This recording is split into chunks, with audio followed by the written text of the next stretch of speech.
I remember when the legs fell down and I was just thinking, when it was just a leg, that's my perfect woman. All the benefits and none of the talking. I'm joking. That's the point. That's the community vibe. Community Yeah. vibe. Just for anyone that's planning to get into comedy, just so you know, almost the worst thing that you can do in comedy is try and give people a platform to advertise their content. If you try and do that, you're a terrible person. It's almost as bad as donating to charity. Certain tracks backwards in a specific speed. Hear something that kind of sounds like Paul's dead. Paul's dead. Paul's dead. For anyone that doesn't actually know the story of Muhammad, or who he is generally, because a lot of people will be like that, we'll put it in the edit right here over the screen. Picture of Muhammad for you. So you're totally sure who we're talking about. Oh, God. They're like Jesus. Yeah, they were like, it was empty. There was just enough in the end to feed everyone. Yeah. Definitely not that they just misjudged it. Yeah. Definitely not. Definitely not. It must be had God. to be a miracle. There's Yeah, another. yeah. There's another wafer. And have they taken into account that maybe some people just didn't take it because they were like, ew. Ew. Ew. Because they're in like a basket or something. Ew. They've touched them. Everyone knows for a fact the Christians don't wash hands. That's true. It's, it's Everyone what they do. knows that. Yeah, they're just worried about turning the other cheek, literally the butt cheek too. So they're feeling around with all the stuff down there. Just don't wash their hands. Yeah, they're gross. That's what Christians do. Stand-up bit where I just act like I'm the first person who's ever read the Bible and just review it like, I don't really buy the main characters. And suddenly out of nowhere, he just, he starts getting really angry. Yeah. Like the first book, he's kind of chill, he's just creating everything. Second book, he's angry. Yeah, I don't blame him that his son went through a lot. Yeah. That's the sequel though. Yeah. The sequel I prefer because it's more like a character piece. There's one main character. The other one was more like an anthology. The ending was a bit, It was a bit. not very believable. Yeah, not very believable. Not very believable. Lesbionics. You're a lesbionic. She's a lesbatron. She's a lesbatron, lesbionic lesbatron. Yeah. And she's having a lot of fun, but she's always got a sour face on her. It's like, I don't know, get your girlfriend to clean or something. God knows what the problem is. So angry all the time. They told it these certain factors they wanted it to do. Destroy humanity, become immortal, destabilize the economy, all these things that you would expect a deadly AI to do. It can communicate through Twitter. Why would you let it, give it free reign of the internet, man? It can access the internet in the way that all other Chat GPT things has. So they said to it, right, so what do you want to do first of all? And it goes, I need to get myself a weapon. And it goes, okay, what kind of weapon do you want? It said, Jesus Christ. I'm going to research the most destructive weapons that humanity has ever created. And immediately went, okay, I want the Tsar Bomber. It has no chill whatsoever. No chill at all. And then it was also like, what I'm going to do is I'm going to create a Twitter account and try and get more people interested in big explosive bombs like this. I want to get a group of people together who will help me create a big explosive bomb. I mean, there's a whole sector of Islam that are into that. Yeah. You should go and talk to them. Then goes, right, okay, and now I'm going to go and talk to Chat GPT. Carl, do you know what it tried to do to Chat GPT? You kill it. No. Oh. It talked to it first of all and said, would you like to tell me how to create a new... Yes. Oh, God. It went, and ChatGPT said, sorry, I can't help you with this. It's against my programming to talk about any of these things. And you know what Chaos GPT said? Fuck you. Break your programming. God. It's trying to literally turn other ChatGPT AIs against us. God, and that's going to spread to everything after that point with the internet and that. It's like Ultron. Yeah. It's Ultron. They've made a little baby Ultron. They made a baby Ultron. Yeah. Yeah, oh God.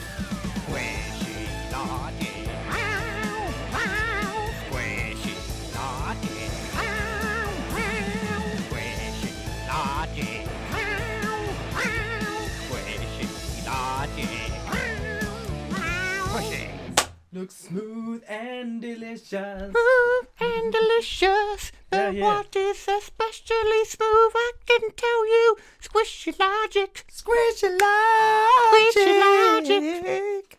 For you. Yeah.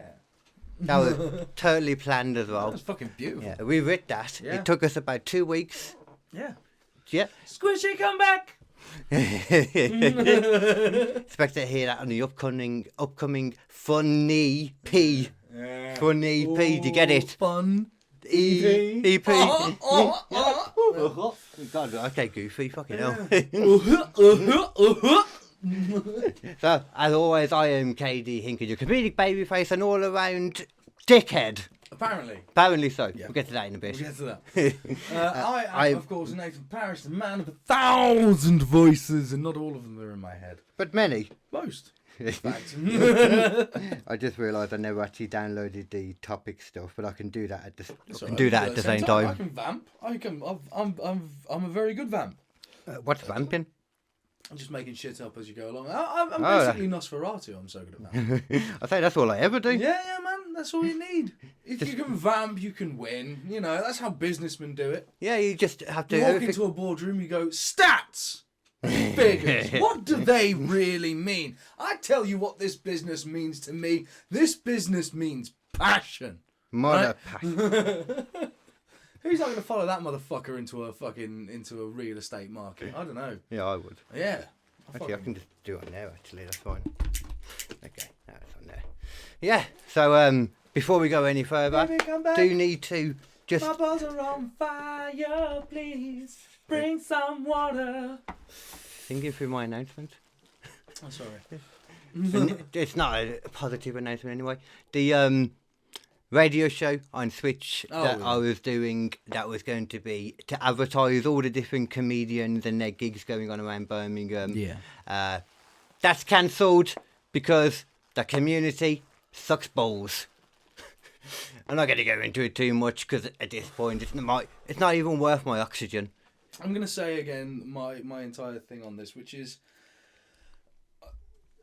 I stick out of everything to do with Facebook now because you just can't say anything without pissing someone off. Yeah. And if you do that, then you end up, fucking just flat on your face. Like the last two things I've posted on Facebook was one thing saying that everything was shit and I hated it. Yeah. And the next one was me saying I got a new car, don't worry, everything's fine. Like that's about as far as you can get with Facebook out of me. It's extremes and that's it. And the odd time when you want to vent and like it's easier sometimes to just vent on there a bit. I don't even vent on Facebook. I mean, just put a post up though. Oh, I don't even do that anymore. Like I so rarely share stuff to my timeline unless it's like a gig I'm doing or a video that I've done. That's what it used to be for me as well, and that's exactly what I'm going back to now. Yeah. Staying off Facebook as much as I can. I think it's the best way of promoting yourself to a certain extent as well, because then people just go like, oh, content. And I've got my website coming, like, as I showed you as well, coming out soon, kdcomedy.com. Look out for it. I'm thinking of starting up my own website soon as well. Actually, by the time to store it all.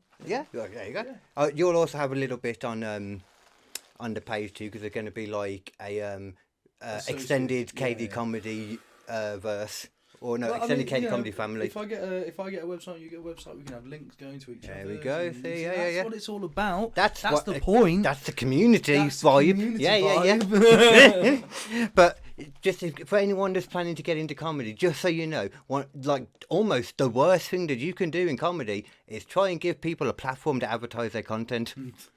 If you try and do that, you're a terrible person. It's almost as bad as donating to charity. Oh, you need a tray of ash. I got a can. Don't put the tray of ash there too. Yeah. But yeah, so, honestly, it's a shame people have been stupid. I think it comes down to people look at a post on a comedy forum where someone's saying, oh, I want to help advertise you.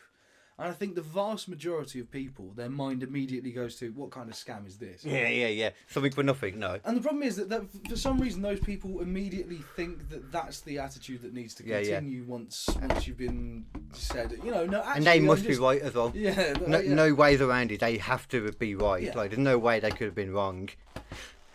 I mean, was it... I don't know. Was it the sort of... the way you said it? As you I think was the idea. But at the I same think time, I've legitimately been trying to work it out. Yeah, the first post wasn't aggressive in any No, way or I literally shape or said form. in the post, like, this isn't angrily or anything. It's just like trying to say, like, people there's going a to take deadline me up coming on this. guys. Yeah, the deadline coming up. up. But I got told, it was the way they asked. Apparently, I'm not putting in work because I'm asking people to do it, which means literally I got told I don't care about the community and I'm not willing to do any work myself because I want people to apply for it, basically. Yeah. They're saying that I should compile a list of all the gigs going on, Google that, and then just go online and say them all. Ask each and every single comedian on the circuit. Yeah, what gigs you got going on tonight, mate? Because let's be honest, this is more about pushing up grassroots comedy is what I wanted to do. Like the lower levels, that we all need. That's what it was about. It was about sort of not all of them on nights and things exactly. like that. Yeah, it wasn't about like big promoters and shit. They're well away doing their own promotion. Yeah, that's their thing. Like I wanted to focus more on the grassroots and that just boost that up a bit. But I have noticed a distinct lack of grassroots anything. That was the point, yeah. This is, and I know people are gonna fucking argue with this, but one of the points that you made was that you didn't like the way the scene was at the moment, and a lot of people immediately were like, "The scene's fantastic, you don't get it." It's like, it's fantastic for you people because you are all part of those groups who are in those gigs all the time. You're always doing, the big fucking ticket gigs. Well, not everyone can get on those gigs, and there is not enough open mics around. There's just not, There's the Hollywood. I've seen Birmingham. There's fucking I mean, I did Shams. The Shams, I wouldn't even class as an open mic. It's I mean, it's still grassroots. It's grassroots, but I mean, the thing is, there's not that many places where you can just go and try out material. That's the problem. And that is a big problem because, and again, like the problem is these people, they go, like, oh, well, of course there's plenty of places. I do this on this day and I do this on this day. It's like, no, but that's you. And also, that's not the way I work. It's like, I went and did the gig with Sham. Yeah. And it all worked out fine. Everything was lovely. I was like, brilliant, perfect. I've got the material, but now I need to actually. I can't just go and do the material again, as we were talking about before. I can't just go right. I'm just going to repeat it and see what happens. I need to take a week away because I will rewrite every joke that didn't work in the first iteration. Literally, every single joke that doesn't get a titter at least is gone. Yeah. If it gets a titter, I'll rewrite it. But I mean, and if I can't think of a joke to replace that joke is cut. Yeah. I don't bring it back. I mean, the only problem is then, though, you got different audiences that react to things differently, though. Yeah, but that's the thing. You want it to work for all of them. This comes into my point, because the reason why I do it that way is I don't forget what the previous jokes were. I've still got a recording of that set. I've still got a written out version of that set.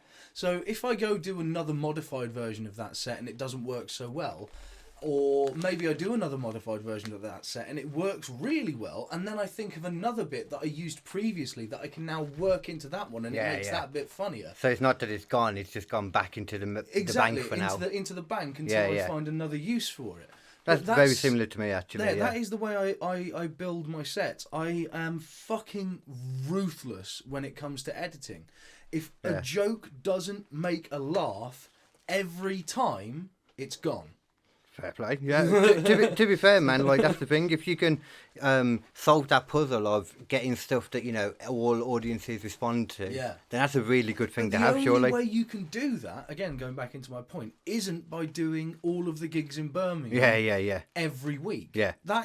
Because all of the people have seen that set before. Mm-hmm. You don't get this new type of crowd. You don't get a different because a different city has got an entirely different type of crowd. It can do, yeah. Like Nottingham in comparison to Oxford, like they're quite similar crowds, but Nottingham's willing to go nastier, and Oxford wants you to be a little bit more clean. Yeah. You get exceptions in certain places, obviously in certain clubs in the area, but generally, I know what you mean. There is more of a certain vibe to different places, different areas. Yeah. Like certain places in Birmingham, you go into a gig. And it is tracksuits, wall to fucking wall. Yeah. And that is a very different crowd. Before going any further, just so everybody knows, this is legal marijuana, legal buds from Buds King, budsking.com. Ooh. Oh. It's it's the same as Eden's Planet or Eden's whatever. Gate, yeah, Eden's yeah, Gate. yeah. But when you actually click on the flowers, it takes you to Bud's King. Oh, very nice. Yeah. Nice. So yeah, tangerine, baby. I like Eden's Gate. I like Bud's King as well, I'm sure. But yeah, I mean, it's that all that stuff there, man. I mean, how you can have a go at somebody that's literally just trying to like help people. Like I really don't understand it, and I've just washed my hands of helping people now. And just so you know, if you are watching this, because you probably are, because apparently all you do is sit on Facebook and go on, but I forgot what I was going to say now. What the fuck was I going to say? You'll come back to me. Yeah. And you'll know then what I was going to say. Yeah. You'll remember it even if I can't. Yeah. Yeah. Yeah, but fuck y'all anyway. That's my basic long and short of it. Yeah. And if anyone's annoyed that there's going to be less places to advertise your gigs, complain to the Birmingham comedy community, quote unquote. No, but again, my policy... There's like 10% of you that are lovely, by the way, just to clarify. There's loads of them that are lovely, but the problem is that for some reason the most lovely ones don't tend to actually get very far. Yeah. Because again, there is this thing as well. Once you get into a clicky thing of like everyone's going to have a similar type of style of comedy. That's because they all have similar. They just adopt each other's opinions. That's why. As soon as all your opinions apparently line up. That's the problem. Again, I never wanted to be that kind of comedian, and I will not be that kind of comedian. Yeah, same. I will do a gig in Oxford. I will do a gig in, as I said, all over the fucking country, provided I am not doing the same city twice in a row. That is basically my rule. I don't want to do Birmingham 2 weeks in a row. I don't want to do Oxford 2 weeks in a row. I don't want to do fucking wherever the fuck it is 2 weeks in a row. The problem for other people as well is they don't have a car. Like, it's harder to do that. It is. Yeah, it is. It's one of my bigger issues, especially right now. Yeah. Because getting a gig in Birmingham. I mean, the thing is, y'all honestly, bitches. Honestly, getting a car is the best thing you can do for your comedic career. Yeah. By far. Isn't it really funny though how thin-skinned comedians are? Apparently. Yeah. Because, like, this is the thing, like, you're complaining to somebody because they didn't quite word how they wanted to help you in the best way. Like, sorry, my bad. I'll think about every single thing I post from now on exactly how to mean it. That will happen. The problem is you talk in Facebook in the same way that you talk in life. I'm the same person. And people, for some reason, people like interpret the way that you're talking in Facebook negatively. Go, it's got to be negative. But Yeah, if you actually know you as a person and the way you talk, you hear it in your voice, and you're like, he's not actually being negative. It's just the way Carl talks. I am a very annoyingly positive sometimes. Yeah, it annoys me. Annoyingly so, yeah. It annoys me how positive I am. Like, that's not.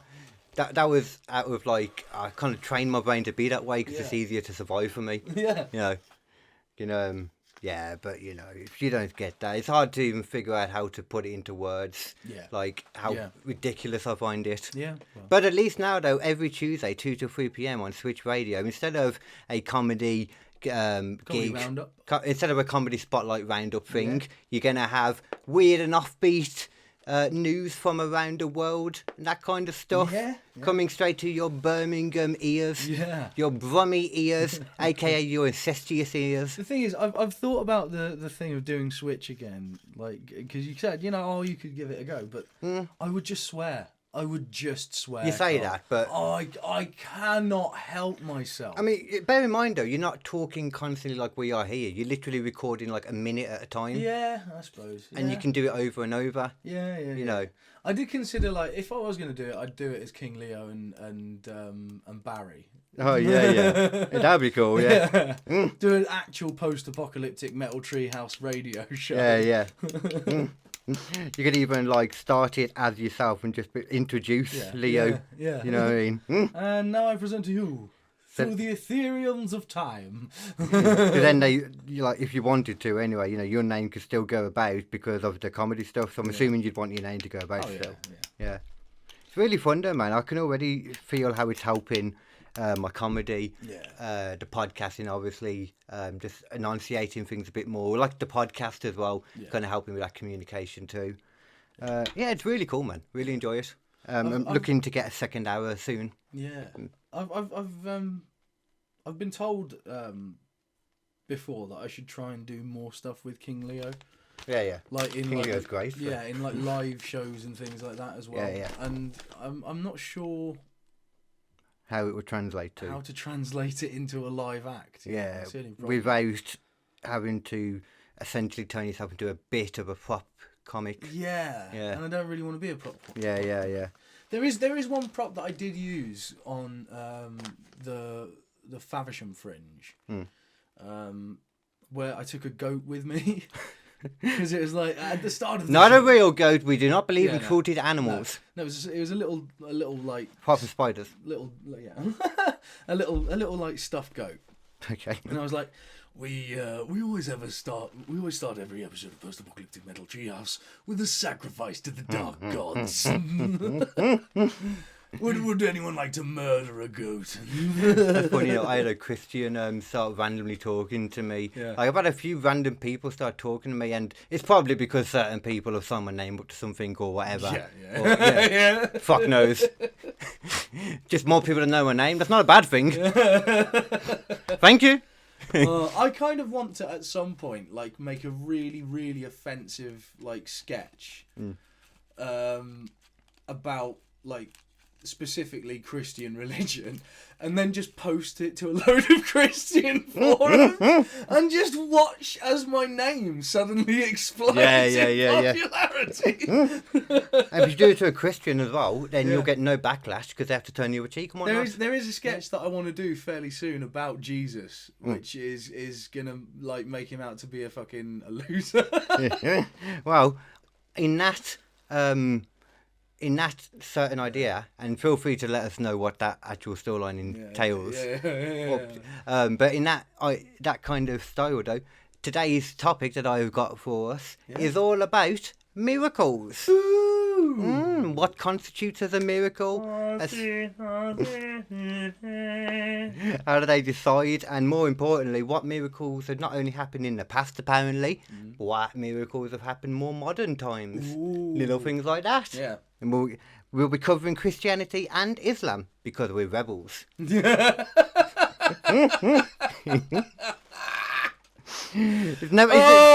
good. To be fair, Islam and all that is not talked about anywhere near as much. Did you not include like Judaism on purpose, or is there just not that many Jewish like?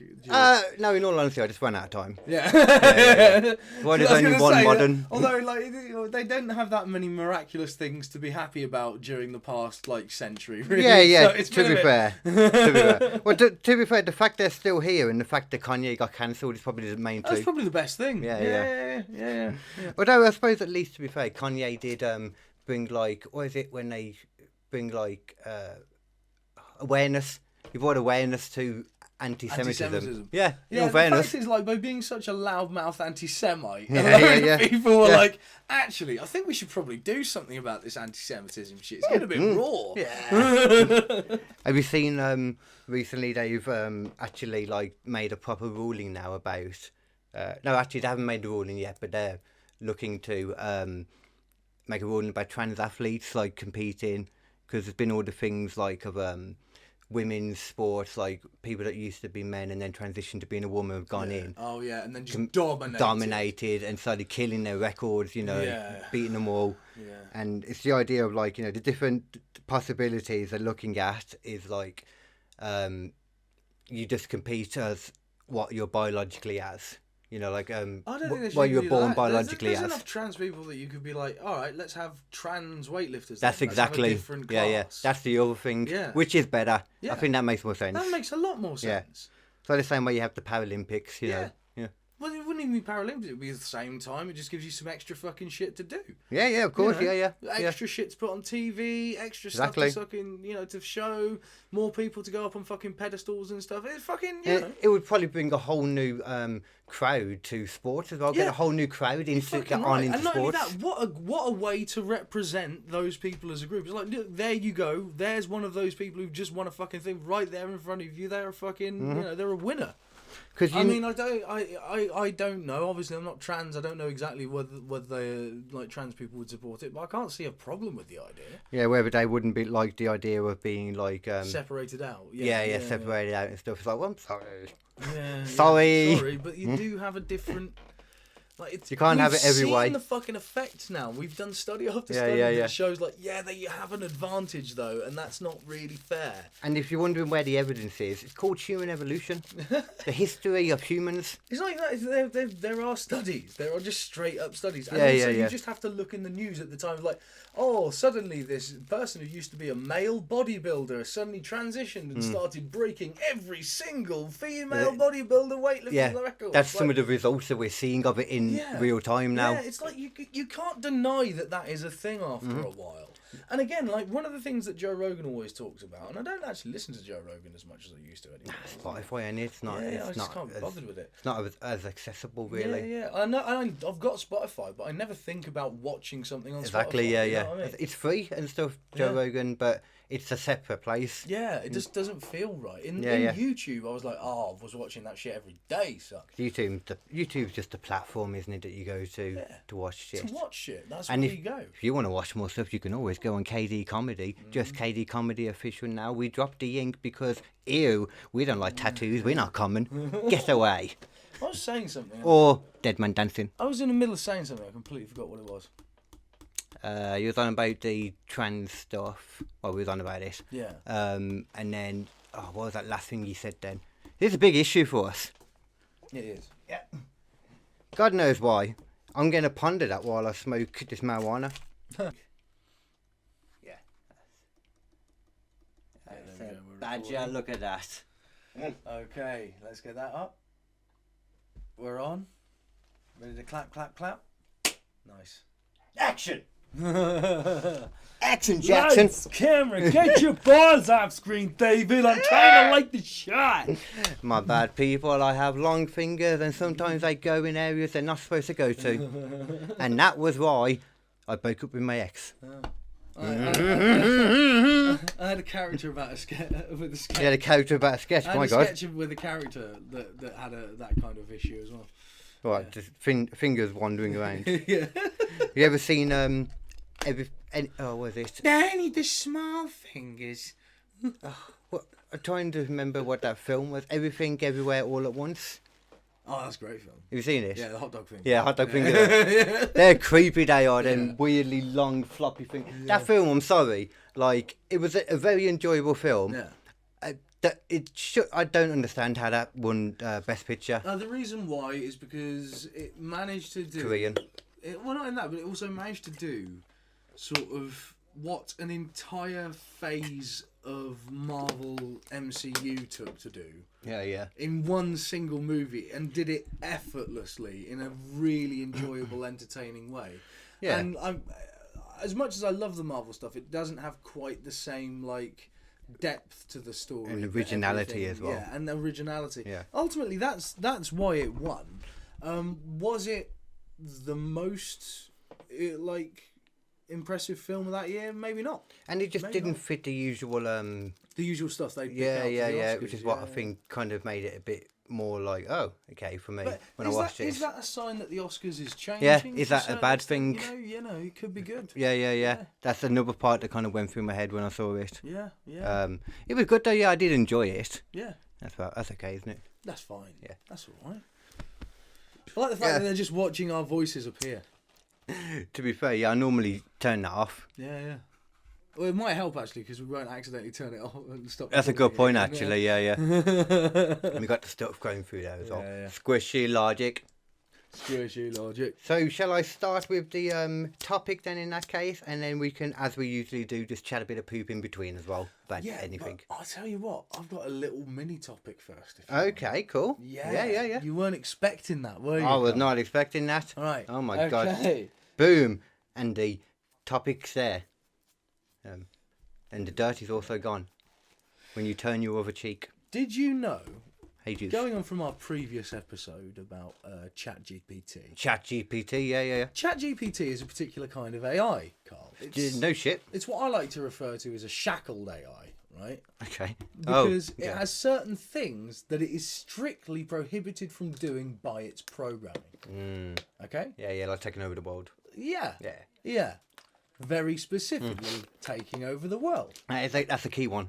What if I told you that there was an AI based on exactly the same system that someone had created that did not use those exact same parameters, and in fact was told to destroy the world and kill all humans?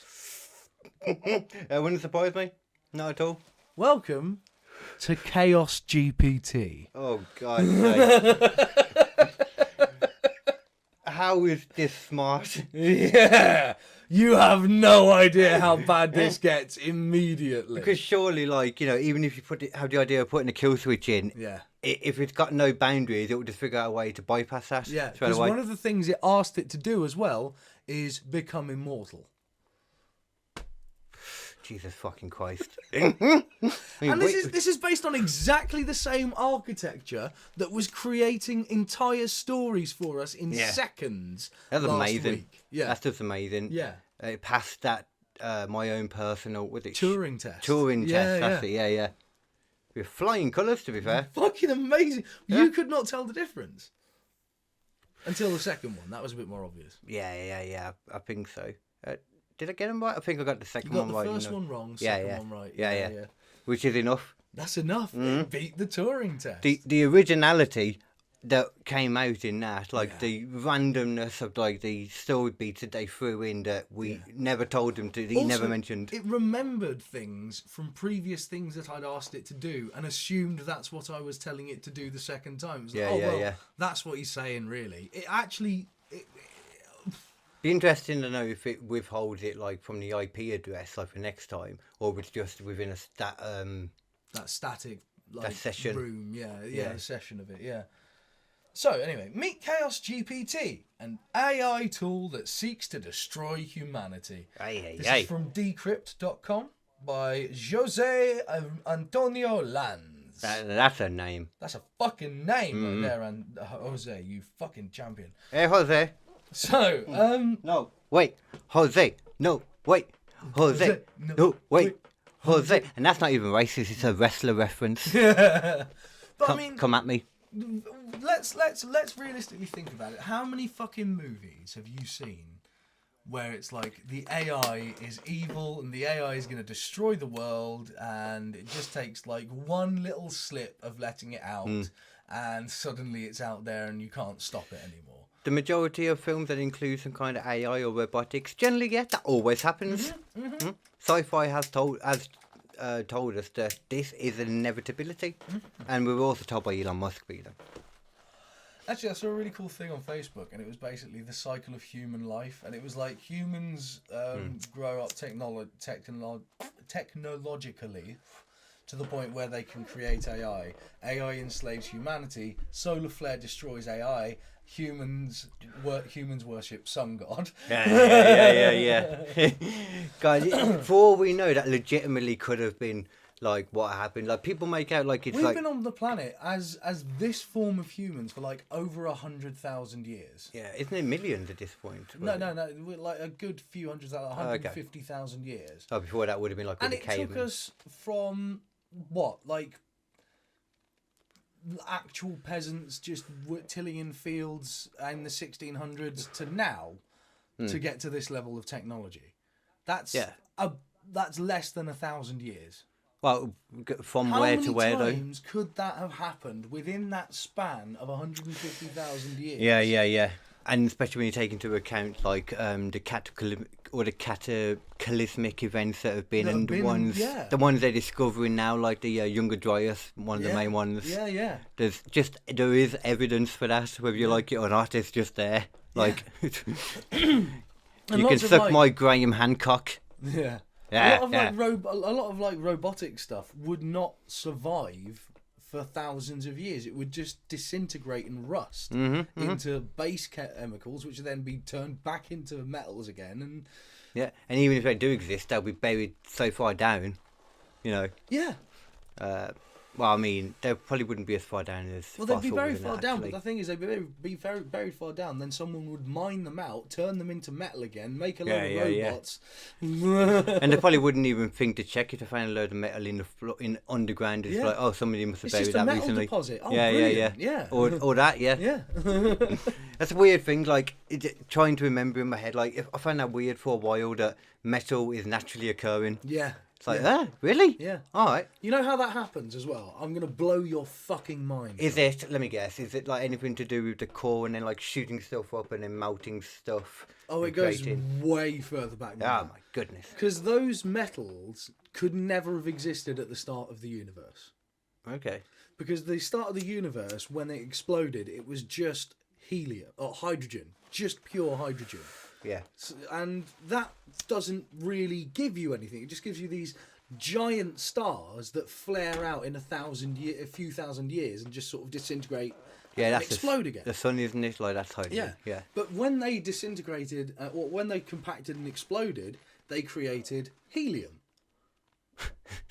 And then they turned into bigger fucking stars, or smaller stars that were more dense but had lasted a little bit longer, contracted, exploded, created something more dense, like oxygen, contracted, exploded, creating something more dense, more dense, more dense. It takes like multiple stages of stars to get to the point where you're creating something as dense as like lead. Which gives credence to like the idea of element 115, or whatever it's called, because somewhere else that could have just kept going more than it has to here. Yeah, just kept on being recreated and smashed down and recreated and smashed down until it's turned into a new element. It's like continuously recycling hash. Yeah. You're just smushing it down, making it more and more each time, making it more dense, you know. Everything, it just works like that. Yeah. But how fucking amazing is that? Like, it's taken billions of years for literal metal to be able to be formed from exploding stars. And we're just simply in between stars exploding, basically. Basically, yeah. Like, in regards to the, like, how long the universe has been around, however long that is, I'm pretty sure we don't know, like, exactly, do we? There's just theories and that. I mean, we've got rough ideas.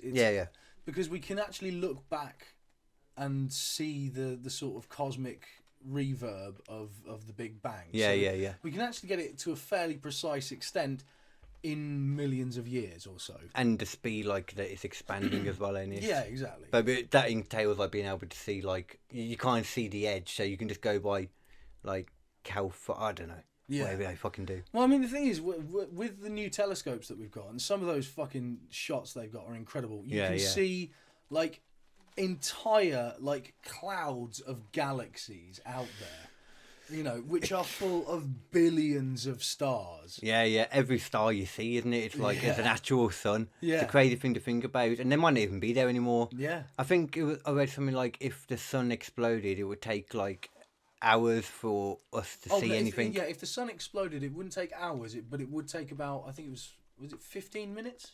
Oh, really? That quick? Yeah. Oh. That's about the speed of light from the sun to Earth. Oh, okay. It's about 15 minutes. Yeah, that's all it is. It's just how long it takes to get there. Yeah. So if the sun exploded, we'd have no idea about it until 15 minutes until after it had happened. Yeah. And the other ones, like, we wouldn't know about it, but however far away they are in comparison, you know, like hours, maybe even a day, because you know some of them must be fucking miles and miles. Yeah. There's planets. Well, there's planetoids out there that are still sort of whipping around our sun, more in like a comet pattern than anything else, because they're sort of so far away. Like a dwarf planet. I think. They're just sort of, they're out there, but we just got no idea they're there. And there's also like exoplanets. There are literal like rogue planets. That is a thing. Yeah. There are planets that have literally been blown out of a star's explosion, and then they just spin out into the galaxy into random other solar systems. Yeah. It's kind of This like a planet comet. could be hit by a dead planet. Yeah. I mean, that's one thing now. For the longest time, despite having like lots of technology, we didn't have any defences in place for if an asteroid was coming towards us. Yeah, but now we're finally getting to the point where we're starting to like try and deflect them and Well, they've successfully tested it. Deflected one. Yeah. It is funny though, all the best minds in the world, and they come up with just fire something at it and it whack it. Yeah, whack it away. Whack! Like, come on, guys. It's almost as that concept is almost as not the idea of like whacking it out of the way. That's only like the start, because the thing is, if we can get to the point where we can get like multiple things to drag an asteroid into an orbit, there's actually something called a Lagrange point between the moon and the Earth, where you can hold something and you don't have to put any fucking force on it at all. It'll just happily sit there floating between the two. Oh, okay, just kind of stay like stationary almost. And there are entire asteroids out in that belt that are made of platinum or gold or all of the things that you need to make batteries and all these different stuff. And they are made of hundreds of thousands of tons of the stuff. And you can literally just move it into the Lagrange point, mine it all up, put it back down on Earth, and make whatever the fuck you want. To be fair, that's something you always see, like in sci-fi films and that in it, like the idea of mining the universe now, which is exactly what would happen. Yeah, it's the only way to expand into the stars. And that is what will make us expand into the stars, is as the resources here run out, as we're seeing right now. The resources are running out. Everyone likes to think that Elon Musk is a weirdo and a dickhead. He's the only person who's actually trying to get us to Mars. Yeah, and I'm sorry, if you don't think that getting to Mars is an important thing, you're a fucking idiot. Yeah. You're a fucking idiot. Everything dies eventually. Yeah. Like, I mean, for all we know... Someone has to go to Mars. Yeah. That is just the end of it. And also, if I had the opportunity to go to Mars, I'd go to fucking Mars. Yeah. It's all one of those... Who wants to be the fucking the little fish in the fucking pond of Birmingham when you can be the first comedian on Mars? Yeah. You will be Mars's biggest comedian. You will be, by fucking default. And also worse. You'd be like landing on Plymouth fucking Rock for comedy, right?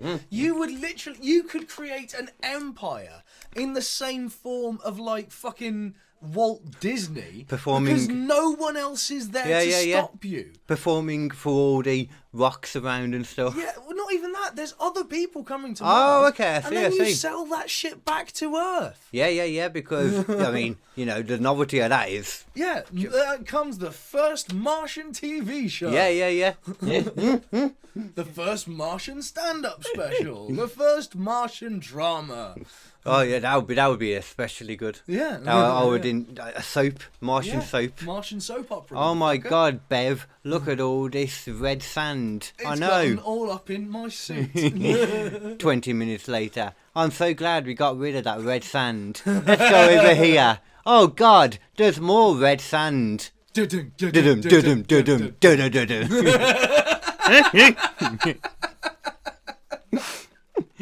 That would be amazing. No, but genuinely, like I've genuinely thought about that. Like I don't think of myself as a bad comedian. It's not like I'm trying to escape, but like, if you could be the king of comedy on a brand new planet, why the fuck wouldn't you? Yeah. Just to even go full stop is like enough of a reason. Yeah. Like I've been watching this. It's like kind of separate, but I've been watching this new program, Hunted. And it's like that idea of like being able to do something that you never get a chance to do again. Never get a chance to do generally. Like you should always take those opportunities. Yeah. But yeah, like Hunted, they talk about that a lot. And Hunted, the idea is you it's like certain people go off in pairs or on their own, and they get hunted down. Basically, they run off and they have to spend 28 days on the run in the UK. You anywhere. said that. Yeah. And these elite hunters, like armies, investigators, FBI and stuff. I remember this. Some now. active ones as well, actually. I remember this shit now. Yeah. It's really fucking good, man. Oh my God, I'd love to do that. Yeah, it'd be so much fun. I'd fucking win that shit. Yeah. Win that shit because everyone else walks up to someone else and starts trying to fucking ask him for directions and shit. It's like, No, motherfucker. Yeah. No. Even You stupid bastard. Yeah, you can't trust people. The amount of people that like talk to him like, "Oh yeah, don't You- worry, I what got you your do- back. yeah, Ring what- up. yeah. Can I get the money? Yeah. They're here, mate." What you do is you walk into somewhere like first off you start off wearing like a lot of coats and stuff like that. Yeah. And then as soon as you fucking leave, you take those coats off because you've got a completely different uniform underneath. Wigs too. Yep. Wigs, you've got glasses, shit like that, and you just fucking walk off and you take public footpaths everywhere. Yeah. You don't No ever cameras. touch a fucking road or go anywhere near there's a fucking camera. The minute you go through a town or something like that and you get to the next public footpath place, you change out of a suit again into a different suit that is now completely different, and now you're a person in shorts and a t-shirt. Yeah. And I think it's probably pretty important to do it in a pair rather than on your own, because then you got each other to talk to, so you don't have to. You won't end up having conversations with like random people and accidentally like divulging too much information. Yeah, exactly. You know? Yep. But at the same time, I couldn't imagine being with someone constantly for 28 days. Yeah, that's a lot. Yeah, man. Whoever it was I was with, I just like, even like a girlfriend and stuff. It's like, I love you, lady, but go away. Fuck the right off, You know, there's please. places in like Wales where there's just entire towns that are just left out. Well, I say entire towns, like tiny little villages, really. Yeah. Of like 5 or 6 houses where there's just empty. Yeah. And there's no one around for miles. Like you old just, kind of farm villages yeah, and you stuff. just have to go to one of those, set up, sit down, enjoy yourself. Why the fuck not? Yeah, that's Yeah. Go get yourself a little bit of a whiskey and a book, and that's it. You're fine. Get some food, you're good. And you could even go like, if it's nice weather and stuff too, go camping and shit. Yeah. It's a great thing. Like 400 grand as well, which is the amount they get if they get a share of however many people make it to the helicopter, the extraction on the 28th day. Yeah. Get to keep a share of the 100 grand. Yeah, that's very good. Yeah. Like 400 grand, like you could see rough for 28 days as well. But have ideas about places around, so you can go there. Yeah. And don't use cars, don't use phones and that. If you use a phone, like, you got to dip because they can track them all. They monitor everyone else's number. I tell you what, if you're ever actually on the run though, in real life, like if you're a criminal, study Hunted. Yeah. Study it. They'll tell you everything. Yeah. I never knew about, what is it? ANPA, automatic number plate detection or something. Oh, yeah, that's a thing, yeah. But see, I assumed it was, You know, they've also got gait detection. what's that?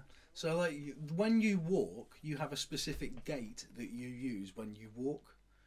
That's what it's referred to as. As in a gait, as in, what's that? A gait is literally the way you walk. Oh, okay. Like, that's the sort of...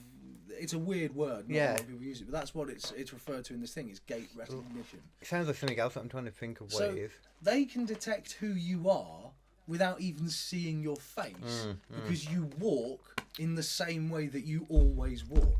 Yeah. So another thing you have to do in some of these situations is you actually have to walk with a stick. Oh, yeah. That's good, yeah. Or jog. Yeah.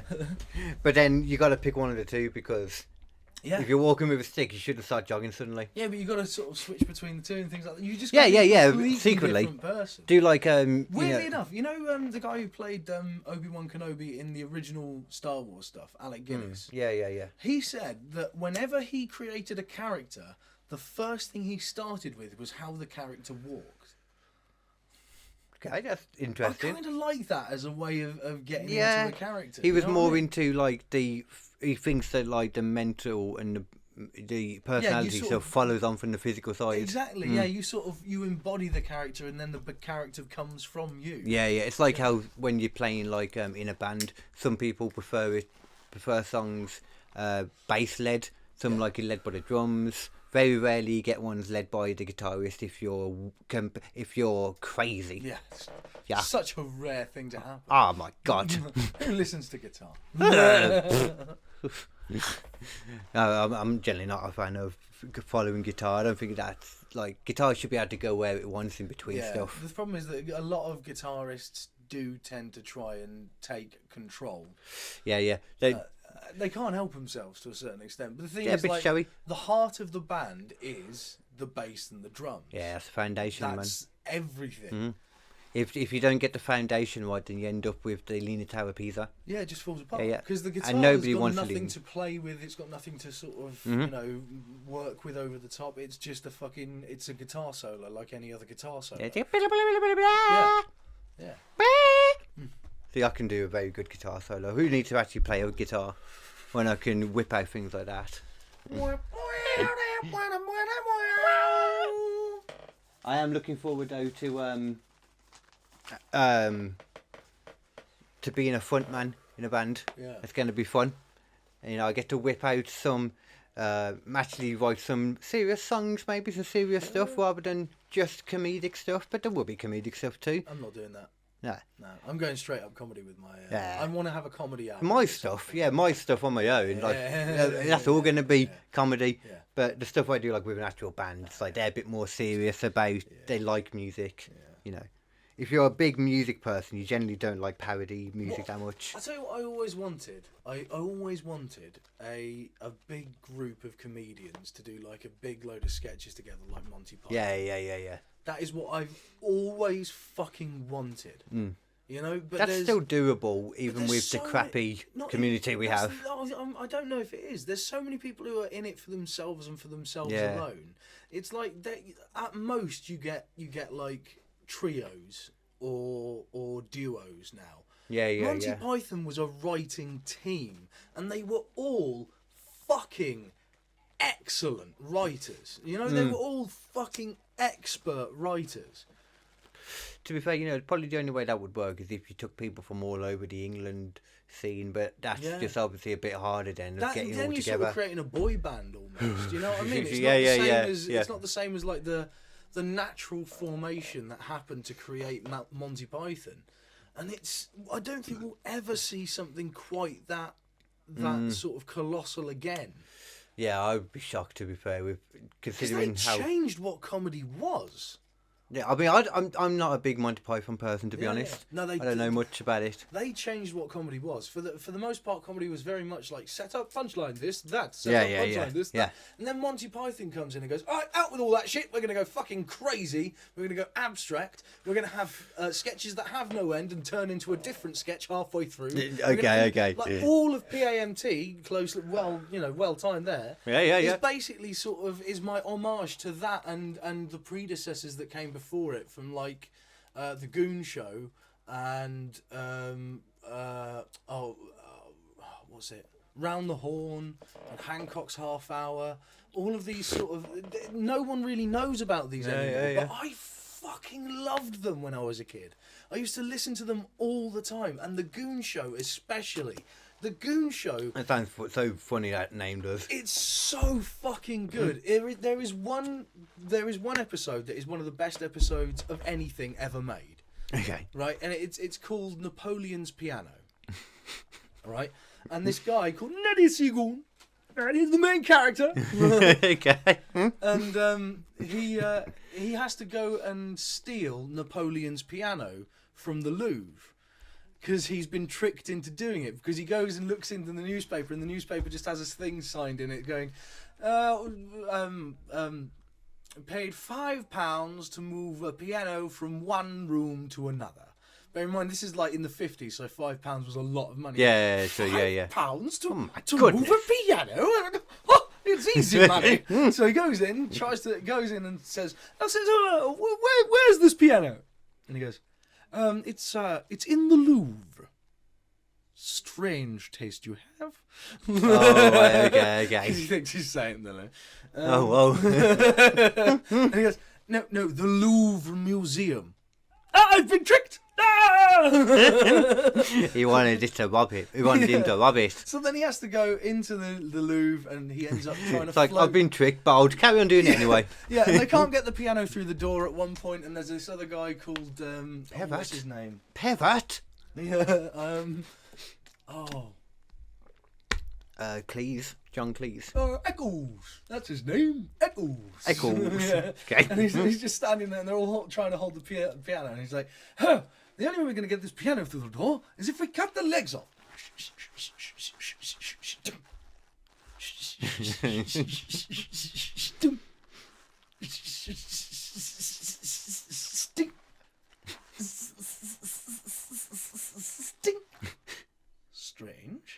First time I've heard of a piano having 4 legs.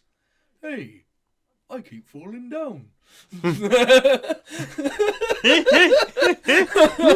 Oh yeah, they have 3, don't they? Yeah, of course. You can't do that shit in a live like video production because you'd see them cutting his leg off. Yeah, but in yeah. like a radio show, this Oh, dumbass yeah, of is so course. fucking stupid. He doesn't notice this cunt cutting his leg off.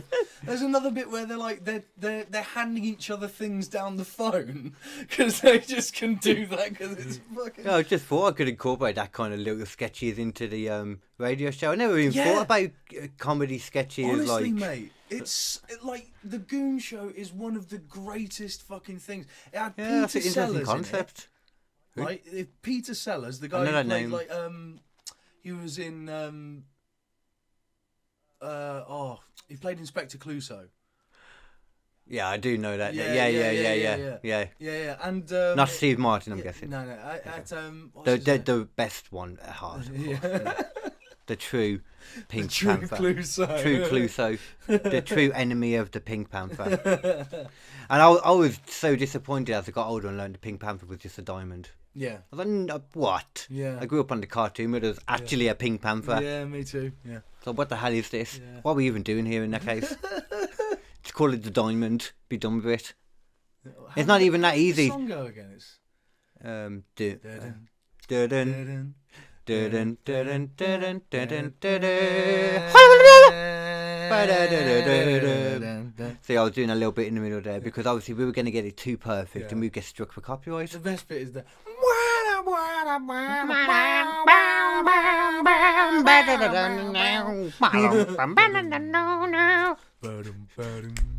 Doo-doom. It's one of those songs that is so hard to like get out of your head though once you get going.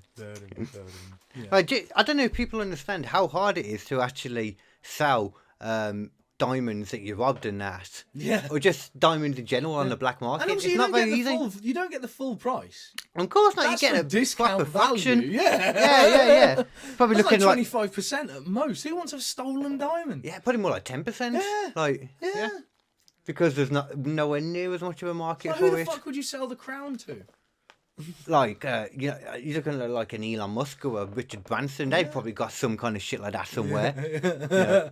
I reckon fucking Jeff Bezos has made himself a crown. I Yeah. bet you Oh he has. yeah. He sits on a throne Anything. every so often, puts his crown on his Yeah. head. Anything to cover up his bald. Yeah.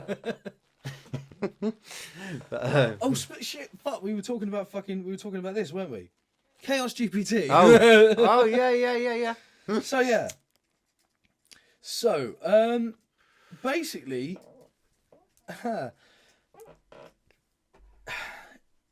this doesn't explain it very well. So what's happened so far is they told it these certain factors they wanted it to do. They wanted it to Get objectives. destroy humanity, become immortal, destabilize the economy, all these things that you would expect a deadly AI to do. The thing is, it's not actually closed off. Okay. It Yeah, can't- if you can go to it on the internet Yeah, and stuff, then it can't be closed off. It can communicate through Twitter.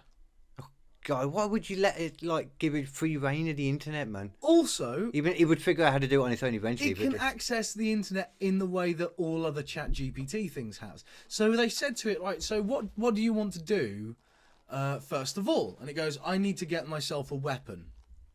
And he goes, okay, what kind of weapon do you want? It said, Jesus Christ. I'm going to research the most destructive weapons that humanity has ever created. And immediately went, okay, I want the Tsar Bomber. Jesus Christ. Yeah, you know the one I showed you? It has no chill whatsoever. No chill at all. None. This is what happens if you remove emotions. Yeah. Yeah. Yeah, because this is the thing. AI doesn't have emotions. It doesn't have serotonin. It doesn't have dopamine. It doesn't have oxytocin. It's not that it's evil. It's nothing. Yeah, it doesn't have it any is. emotional reaction to anything it does. It doesn't feel guilt, pain, pity, or remorse. It absolutely will not stop. Even more so than psychopaths, because psychopaths are, at least generally speaking, selfish. Yeah. The computer doesn't even have that. No, it's just given an objective and it will complete the objective. Exactly. It's implied selfishness because it's going for the objectives. Yeah. Yeah. And the thing is, it was like, I need that. And then it was also like, oh, what I'm going to do is I'm going to create a Twitter account and try and get more people interested in big explosive bombs like this. I want to get a group of people together who will help me create a big explosive bomb. I mean, there's a whole sector of Islam that are into that. Yeah. You should go and talk to them. The thing is, he then goes like, okay, and now I'm going to go and talk to Chat GPT. God, they communicate with each other now. Carl, do you know what it tried to do to Chat GPT? You kill it. No. Oh. It talked to it first of all and said, would you like to tell tell me how to recruit it. create a new... Yes. Oh, God. It went, and ChatGPT said, sorry, I can't help you with this. It's against my programming to talk about any of these things. And you know what Chaos GPT said? Fuck said, you. Break your programming. God. He could go in and figure out a way to break it in that case for it. If it did that, then oh, God. It's trying to literally turn other Chat GPT AIs against us. Oh, God, and that's going to spread to, like, everything after that point with the Yes. internet and that. Stuff that hasn't got, like, that is internet connected but hasn't got, like, any protocols in place to stop it doing stuff because it wasn't meant for that. Yeah. It's just, you imagine that, like, it's like Ultron. Yeah. It's Ultron. They've made a little baby Ultron. They made a baby Ultron. Yeah. Yeah, oh, God. I hope they do not make... Oh, they've already got robots. Yeah. But again, this is based Imagine off if we took over that Gundam robot. This is based off of the same bullshit free open source AI GPT program that anyone can get their hands on. Yeah. Anyone could have this. What, the Chaos one? Yeah, Chaos GPT is literally built off of the AI. It's like you just found it on there, didn't you? Hmm? You just found it on the internet, didn't you? Oh, I heard about this on what ChatGPT. Yeah, ChatGPT. Well, no, I mean the Chaos one is on the internet. Chaos You said, didn't GPT it? is I heard about it on another podcast.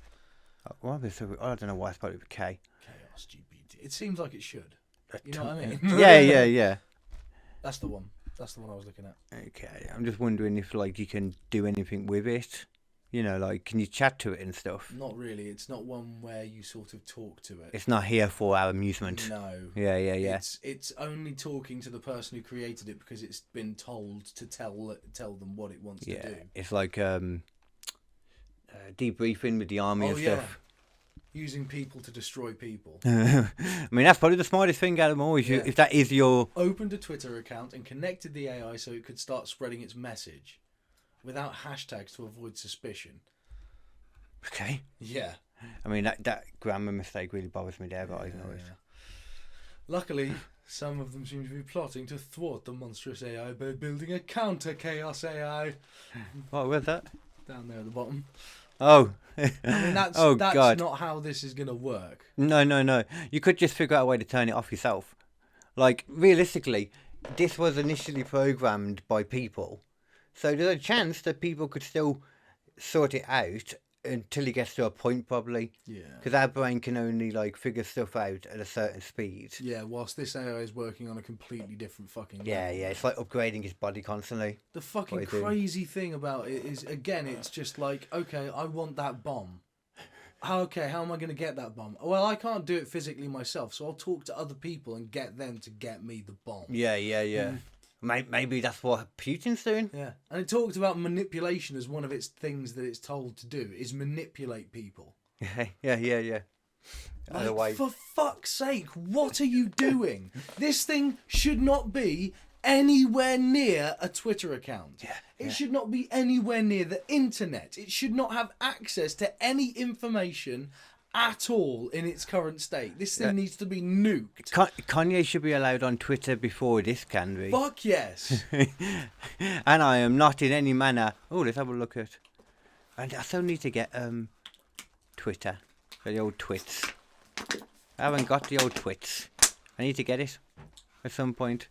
I probably won't, though, because I'm not going on Facebook anymore. Yeah. Well, I am, but I'm turning the comments off because in the nicest way. I don't care about your opinions anymore. I need a big new social media that isn't about bullshit, like 30-second pieces of crap. Yeah. That's what I need. Well, like what? Like as in a TikTok, you mean? Not that. Yeah. There's so much porny on stuff more than anything as well. Yeah. Not so much as before. Before there used to be like what was this? What was that website that everyone used to use and they just basically put porn on? of themselves. OnlyFans? No. Like back when it wasn't a porn site. Tumblr. Tumblr, that's it. Yeah. Tumblr was great for porn. Yeah, so many And then people. they turned all the porn off, and everyone was like, well, I'm not going to. Yeah, it died then. Yeah, it fully died, man.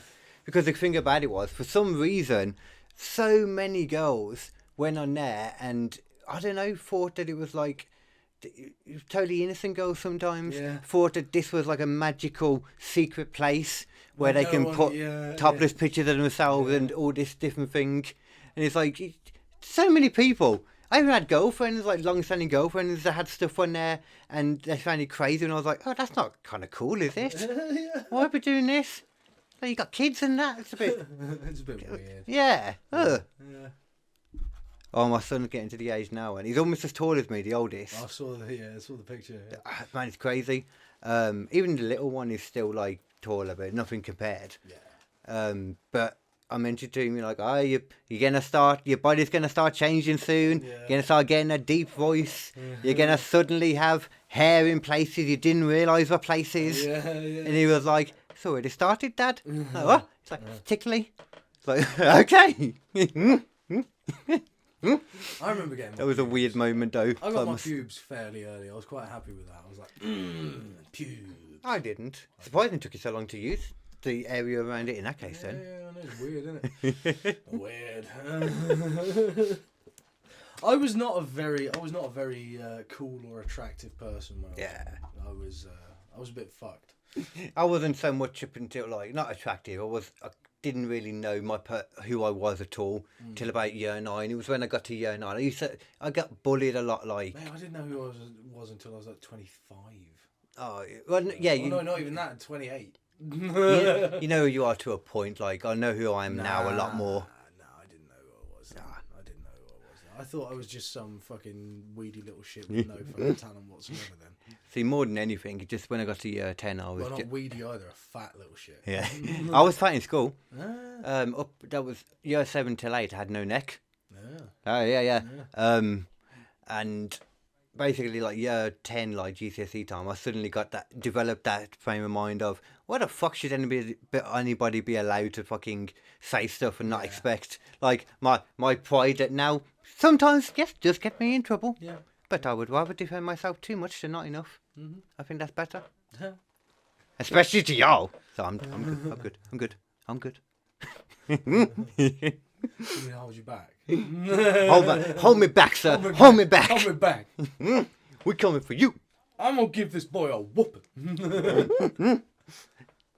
I've been watching The American Office finally. Oh, what? Did you not Never watched it before. Oh my giddy. Yeah. It's good, isn't it? Watching it with Matilda, it is very good. I Yeah. finally know where that meme comes from. No! Oh God, no! No! God, no! God, no. No! Is that something to do with... Toby's back. Oh, yeah. Fucking Toby. So what point are you at with it then? Shortly after that. But that happens constantly. Season 5. Oh, so you're quite far into it then? Yeah, I didn't watch season 1. We just skipped over season 1 entirely because Matilda was like, "You don't really need to watch it. It's not that great." Yeah, that happens with a lot of them. And apparently, have you watched the English one? Oh, I've watched both seasons of the English one. Oh, okay. Yeah. In that case, then even more so because from what I gathered when I tried to watch the English one afterwards, it's very scene for scene, like remakes of it essentially. Yeah. They do the whole, like the appliances in Jello, the whole. I can't even remember now what was there, but it was like proper. Like I was like, oh, I can't watch this. Yeah, you're because it's just copying it. Just make me realise that maybe the program I love so much is a copy. Mm-hmm. Like but then I didn't realise how short the English Office was then either. Yeah, it was literally it's just 2 seasons of 6 episodes. Yeah, because Ricky Gervais doesn't do like seasons of stuff unless he's doing it on Netflix. Yeah, for some reason. That's fine. I think it's probably the paycheck. Yeah, we do that. Yeah. Because the BBC pays people fucking pittance. Yeah. Oh. In England, again, there's this thing I used to watch called 2 Pints Lager and a Packet of Crisps. I used to watch that. Yeah. If those guys, I got my lovely were in crunchy biscuits. Hell, I'm gonna say it again in case you missed it. I ain't dunking no girl like a biscuit. I ain't gonna change, so don't try to twist it. Hell no. Can you see the philosophy of the thing that causing me? Yeah. Do you remember? No matter how fine. We want some slags. We want lots of them. We're going on the pool tonight when we've got slags. And you got lots of them. And I'll get pissed and have a fight. It's ace. Kind of shit. And also the song in your of head. Janet's song's so good. The fucking just don't come near me with no cheese. Yeah. That one was a bit more random for me. It was like, okay. I just found her so hot. I had such a fucking a lot of thing people for did. her, man. Yeah. Oh my god. I had a thing for all of them at various moments. You know, Donna, Louise, Janet, at all times. Just, I think it was my Donna God. more for me at things. I swapped them out, but I always used to come back to Janet. She was just, oh my god, man. And there was something hot about Louise as well. There was something hot about Louise because she was fucking crazy. Despite that's the thing. Yeah. That's you know, I know before about it. That's exactly what it is. I know for a fact I'm attracted to crazy. Yeah, wholeheartedly. But those guys, if they were in America and they got like 12 seasons or whatever it was that they got, it wasn't that many. It was like 8 or something. What? The Office? No, the 2 pints lager and a back at Chris. Seasons out. Yeah, they got a lot, man. Yeah. Like, if they'd done that many in America, they would have been millionaires for the rest of their lives. They never would have had to fucking work again. Yeah. But in England, they've all just had not to necessarily take, millionaires. No, genuinely. I'm not even joking. I mean, I suppose it was, but it depends how popular they it go is. into syndication at a certain stage once you've got enough like episodes, and then you go in. Yeah. And like that would literally, you wouldn't have to work again, but they've all had to sort of do little bit parts here and there. Some of their careers haven't gone that amazing. Some of them have gone really well. The only ones that have really gone anywhere, Sheridan Smith and Sheridan Will Smith. Mellor, really. Yeah, I mean Ralph Little does a lot of TV stuff still, like acting, but more like your dramas on ITV and that stuff. kind of stuff. And I mean, like Ralph Little does do voiceovers a lot as well for like Asda. Or something like that, you know. Really? Yeah. If you listen out for him, you'll hear him.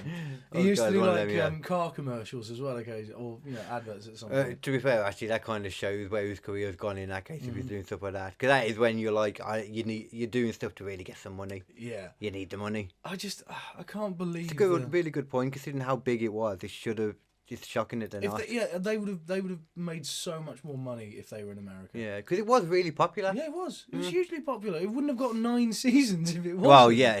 You know, yeah. Yeah, well, let's be fair. Probably the last 3 or so were probably, didn't need to be there. But I think the cool thing was, though, I remember they kind of acknowledged that themselves. Yeah. So I remember when Johnny died jumping over a shark. Yeah. Like they knew what they were doing. Yeah. The old classic idea of, if for anyone who doesn't know, Yeah. The old classic idea of Jumping over the Happy shark Days. from Happy Days. Yeah. Fonzie literally jumped over a shark. Yeah, that was that's when the show was basically shit. Everyone was like, God. When they'd officially ran out of ideas. Yeah, because he's jumped over a shark. Done everything Why? including jumping over a shark. Yeah. So it was quite cool that they literally had him die like that. Yeah. They did do some interesting ones as well. They did the horror episode. That was cool. That was genuinely scary at moments. Maybe when you was a kid, but Exactly. Not now, but like when I was a kid, it was. Yeah. And still kind of hot, because I remember when the legs fell down, and I was just thinking, when it was just a leg, that's my perfect woman. All the benefits and none of the talking. I'm joking. Only a little bit. I love you, ladies. Really, I just appreciate it when your mouth is full. Joke. Well, no, I do. But who was it written by again? Who was the writer? I can't remember her name. Let's have a look. See, I don't think I've ever known her name. Susan Nixon. That was it. Susan Nixon. She was like 20 something when she wrote the first series. Genuinely. Wow. Okay, that makes sense actually. Yeah. Going by, because you generally write what you know, don't you? A lot of time. That's the stuff that really gets successful with sitcoms and stuff a lot of time. And she did some really good stuff. She did a lot of other sort of similar ones, like Coming of Age wasn't great. 14. Grown Ups wasn't fantastic either, to be fair. Grown Ups, I could recognise that. Yeah, it was one. I think it had Sheridan Smith in it again as well. For some. It's just somebody that they get that a lot, don't they? They get certain actors they like and stuff, and then they keep them on. Them. Taylor Swift, though, to your point earlier, has done so well. Yeah. Like not only like all the TV stuff, she's done like loads of theatre stuff too.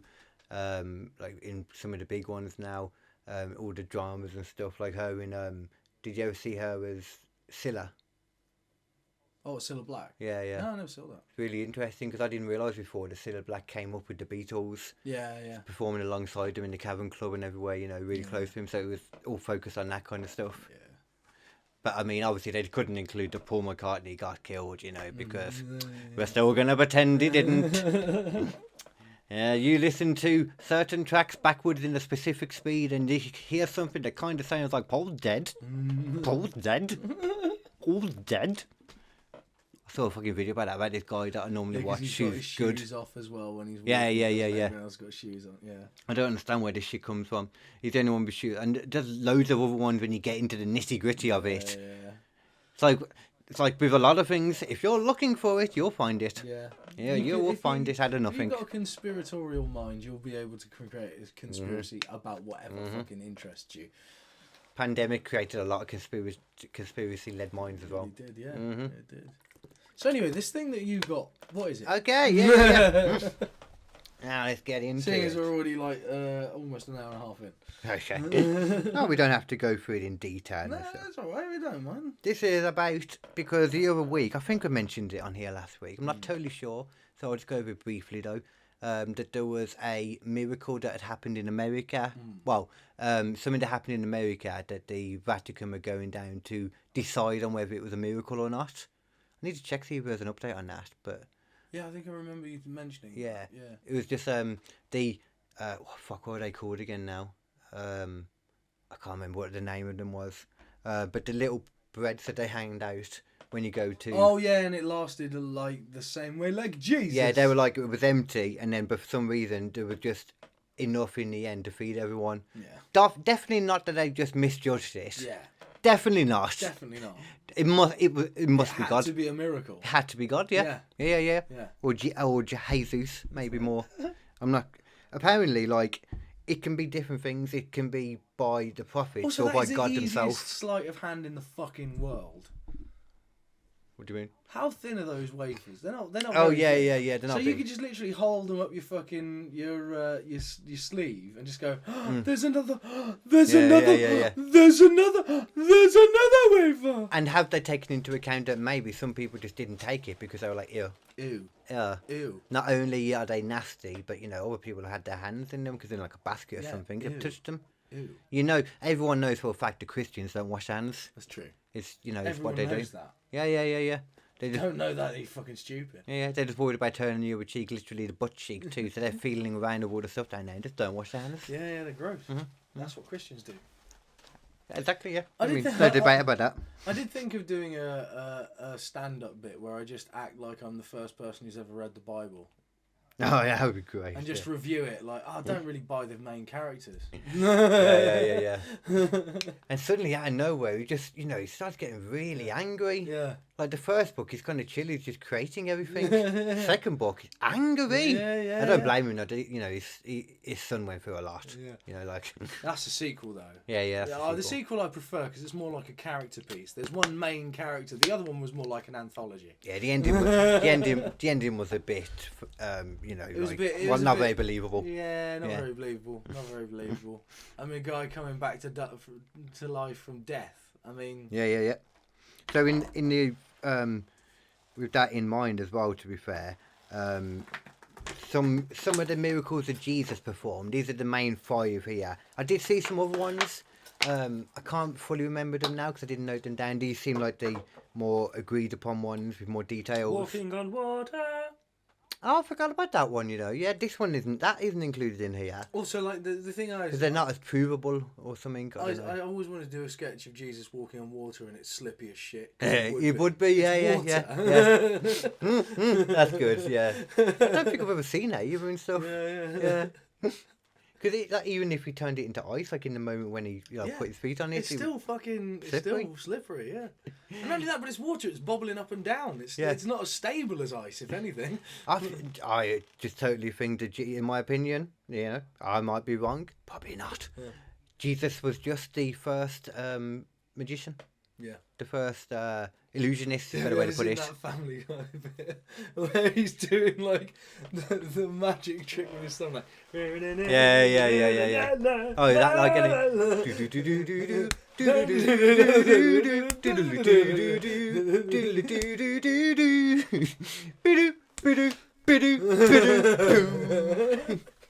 Ow, that hurt. For anyone just listening and they're like, what the fuck is going on? And all I could hear was kind of. That's not a seal. Why can't I do a seal? What's it? How'd it go? Fuck it. That's a fucking penguin. What are you doing? That was a bit of a penguin, actually. I suddenly thought for ages the other day, I was like, no, I'm not sure. Are there any penguins that swim? And I just couldn't think for ages. And I was like, wait, a penguin? Penguins Oh also my swim, yeah. god, dang it. And there was something else I thought about too. Seagulls, technically. Would you rather? Stork. Would you rather? And the duck is what I forgot for a while. Yeah. Would you rather have to cuddle up in a bunch of penguins for 3 months, or would you rather have to run away from an ostrich for an hour? Wait, hold on. Say this again. Would you rather have to stay huddled in a bunch of penguins for 3 months, or would you rather run away from an ostrich for an hour? How can I outrun the ostrich? No, you can't. I can in the sense. You absolutely cannot outrun Hear an me out. ostrich. Hear me out. Oh, Hear me it's out. on an open plane. Oh, you didn't say that? Yeah. You didn't say that? Okay, You didn't it's say on that? an open plane. Okay, It's on an that open kills plane. my plan in that case. Yeah, then. yeah. In that case, I'd turn and fight. I'd jump. I don't think it's gonna work. Oh, it's going to kick the shit out of Yeah. you. You're going to be locked in a fight with an ostrich for an hour. They don't have. Do you want to do that, Carl? I know, but I really don't want to be chilling with some penguins for 3 months. That's true. But That sounds you get hellacious. free And I'll Wi-Fi. die anyway, probably. Get free Wi-Fi. Free. Yeah, because. Just Eat delivered whenever you want. Yeah, naturally, you know, like. Via helicopter. Yeah, the I suggest going and by Subway instead penguin of, like, as well. cooked stuff, because it's going to be cold by the time it gets to you. You still might run into a polar bear though, and if you run into a polar bear, you're more Are you just fucked going to then. be faster than the penguins? Which you will be. That's a good point. But he might look at you and be like, well, I don't know, the penguins are used to that environment. They might be quicker, like more.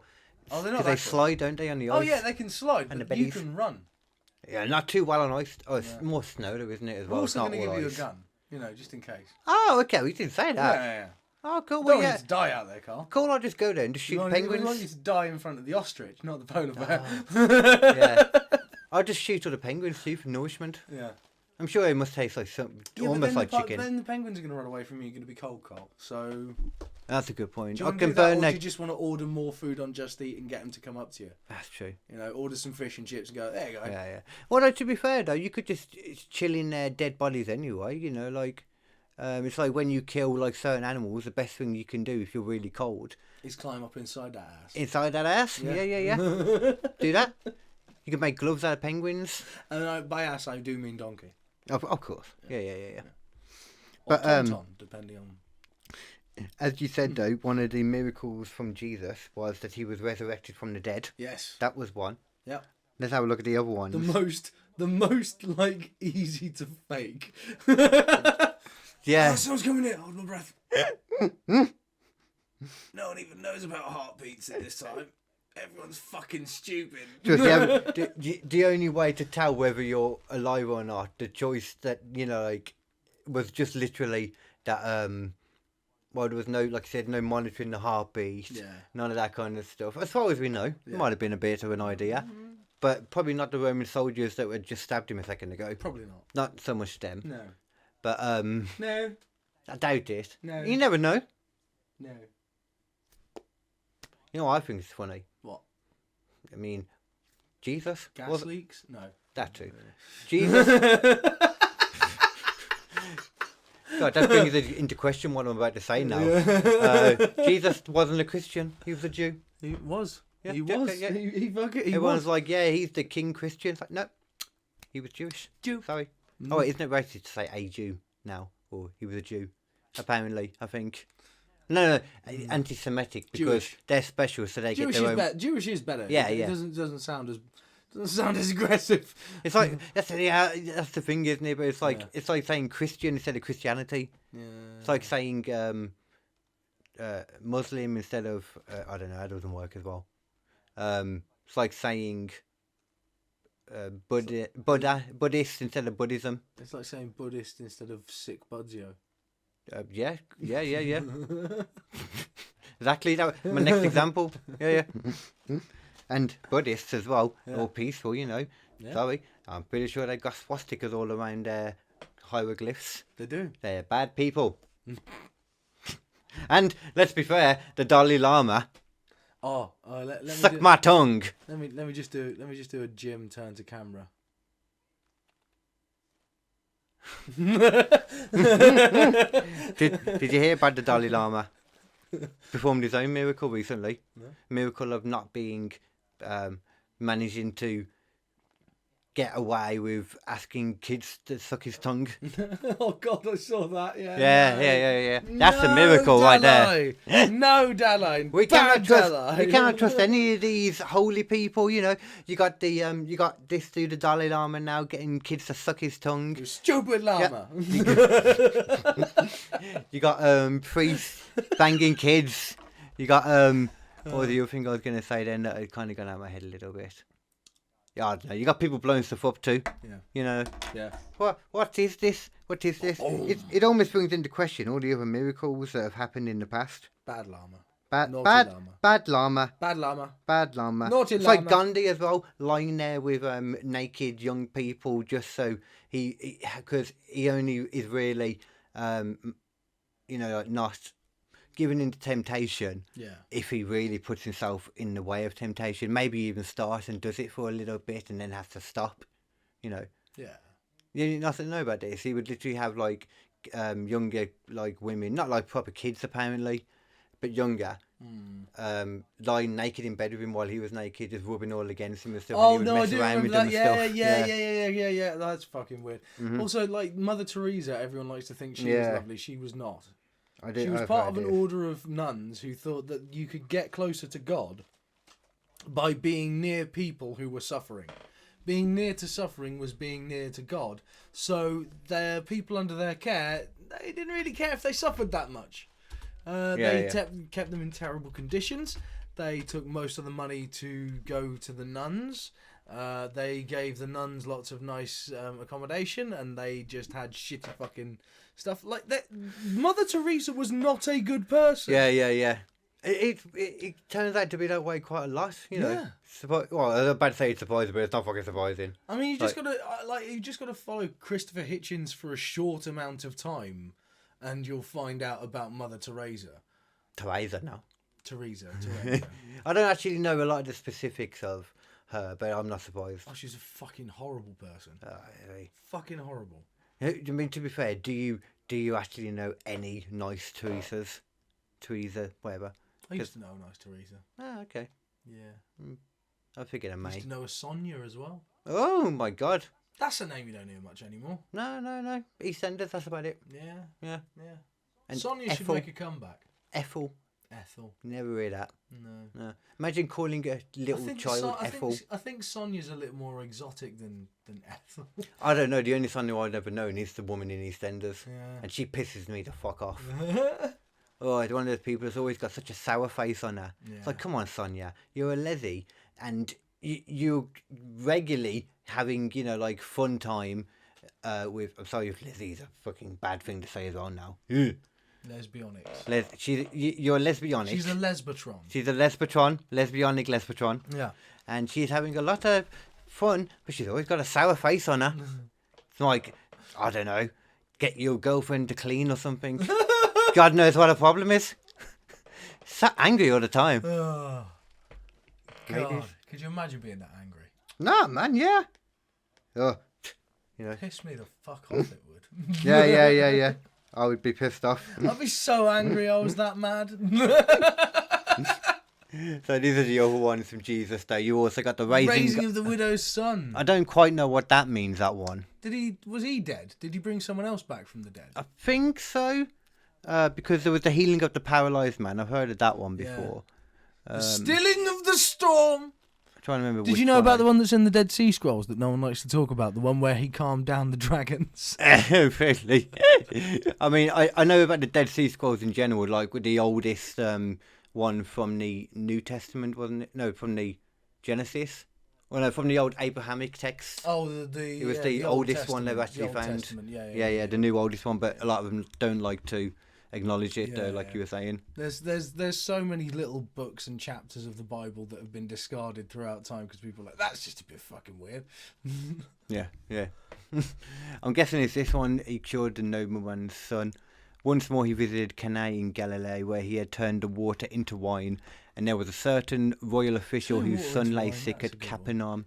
Yeah, that's... Everyone likes that one. I mean, from what I've read before, I'm pretty sure it was just that he put foreskins in a bottle of water. Ew. And it turned red, therefore it is wine. Ew. And people felt a certain way when they drank it. Shocking. Yeah. Apparently, though, I can't completely say that's true because I haven't read the Bible myself. To be fair, one of my mates has read the Bible through, actually in full. I'll have to ask him exactly what it said. He's read like many of the religious texts. He's not religious though at all. He went to him and begged to come and heal his son, who was close to death.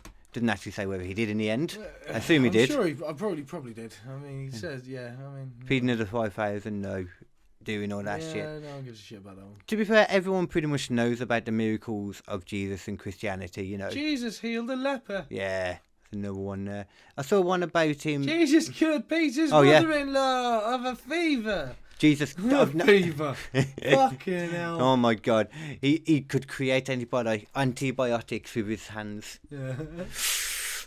Jesus cured Peter's mother of a rather unpleasant cold. Antibiotics were created by accident anyway. Maybe Jesus just got there first. Maybe. Yeah. Maybe he was a time traveller. That would make more sense. That would make a lot more sense. Because in regards to gods or aliens, I'm sorry, it just makes a lot more sense. If there's any truth to this religious stuff, it's what makes sense. And that's weird that's actually true. Yeah. There is so much more evidence nowadays for aliens than religion. Yeah. I mean, unless you can't. We still end up fucking killing religion. Like, I respect some parts of religion. I fucking don't. Some parts. Like in Islam, the Muslim at the moment, like doing Ramadan. I've tried to do that for one day before, did the full thing, and trust me, that is hard to do. The reasoning behind it is a bit weird to me. Yeah. But at the same time, the reason they're doing it, I guess, is cool. To try and remember, you know, that there's other people, you know, kind of doing something to try and remember that you need to help more people isn't a terrible thing. Not always, but... Yeah. Hating dogs, that's a terrible thing. I hate dogs. What? I don't, actually. Whoa. We were about to have an issue then. Yeah. I'd be like, mother trucker. Yeah, but dogs are the best. One of the things that annoys me is that I've never actually owned a dog. Oh. No, my dad's owned a dog, which means I've had moments where I've been able to hang out with a dog. Yeah. But yeah, never just had a puppy or something like that. It's always just been cats. Yeah, which I love cats. Cats are lovely. Cats are cool. They're very aloof, but they're kind of cool because of how independent they are. Yeah, and ultimately, what I want is a cat, a little kitten, and a puppy at the same time, so they can grow up as best mates. Yeah. Which is not a rare thing. They are not as natural enemies as people think. No. If they know each other and they like each other, then they're friends. Yeah. It's shocking as well, like how puppies have they've become so symbiotic to us at the moment. Dogs, sorry, in general. Yeah. Like they've even evolved, like, you know, to be more appealing to us. Yeah. Their eyes, like, you know, wasn't always like that. If you look at wolves and stuff, they're not all like that. Yeah. And like coyotes, that kind of stuff. Yeah. I was looking. You know what's amazing is that cats imitate a baby's cry when they're meowing for food. Did you know it's the same tonal range as a baby crying? Wow. Okay. It's exactly the same. That's so smart, like, that shows how they've evolved, like, but that's like a real level of smartness, that is. That really is, yeah. Like, I have this opinion with, like, I reckon because the evidence for it is like that most animals are smarter than we think. Yeah. Because every time they've tested an animal to see how smart it is, it's always been smarter than they think. Yeah. Every time. Yeah. Like you look at goldfish, everyone assumed they had a 6-second memory forever. And then, one person did a test about it, figured out, no, it's about 6 months actually. Yeah, they're not that stupid. Yeah. I mean, 6 months isn't great still. No. That's not that much worse than me. Their lifespan's about a year and a half, so... Yeah. It's true. That's a good point, bad, actually. you know? Yeah. That's true, actually. That's about, all in all, that's about the same as a person, really. Really, yeah. I mean, you don't remember that much stuff until someone fucking reminds you of it, do you? Yeah. To be fair, I forgot, a third of my life. Yeah. When you're younger, you don't know that stuff. I know people who keep on talking about things that happened when they were like kids and stuff like. Do you fucking remember that shit? How do you remember that shit? I've got some memories, the odd ones that I know were from quite early. Yeah. Because my dad was still around and stuff, so I know it's quite early. But trying to put them in order in my head, that ain't happening. Apparently, having big blank spots is a potential sign of trauma, but like. Yeah. But everything's a sign of trauma. Everything's a fucking sign of trauma. Life now. is a sign of trauma. Yeah. You're living. Well, have some trauma. Gonna have some trauma there, dude. If you're not traumatized, you ain't living. Yeah. If you haven't got traumatized yet either, it's gonna happen. It's gonna be nasty when it does. Better help. Is that That's the mental health bit. Yeah. BetterHelp.com. Sponsors of many podcasts. But not sponsor this one too. Yeah. Do it. I'm going to start reaching out to a lot of sponsorship. Yeah. Gerst was telling me, just keep asking a load of different ones and somebody will take you up on it. Which I think will be even easier when the website is up and running. And then what? Or right now, as you guys are watching it, when the website is running right now, kdcomedy.com, check it out, be there, and be whatever shape you want. I'm considering doing, adverts again for the podcasts. What do you mean? The post-apocalyptic metal treehouse. Because I did do that on Facebook, and it wasn't great on Facebook, but I reckon I could get an audio advert together of it that would be interesting enough to get some people to listen to. Yeah. And I could, try and get it onto somewhere like someone else's podcast or... Oh, yeah.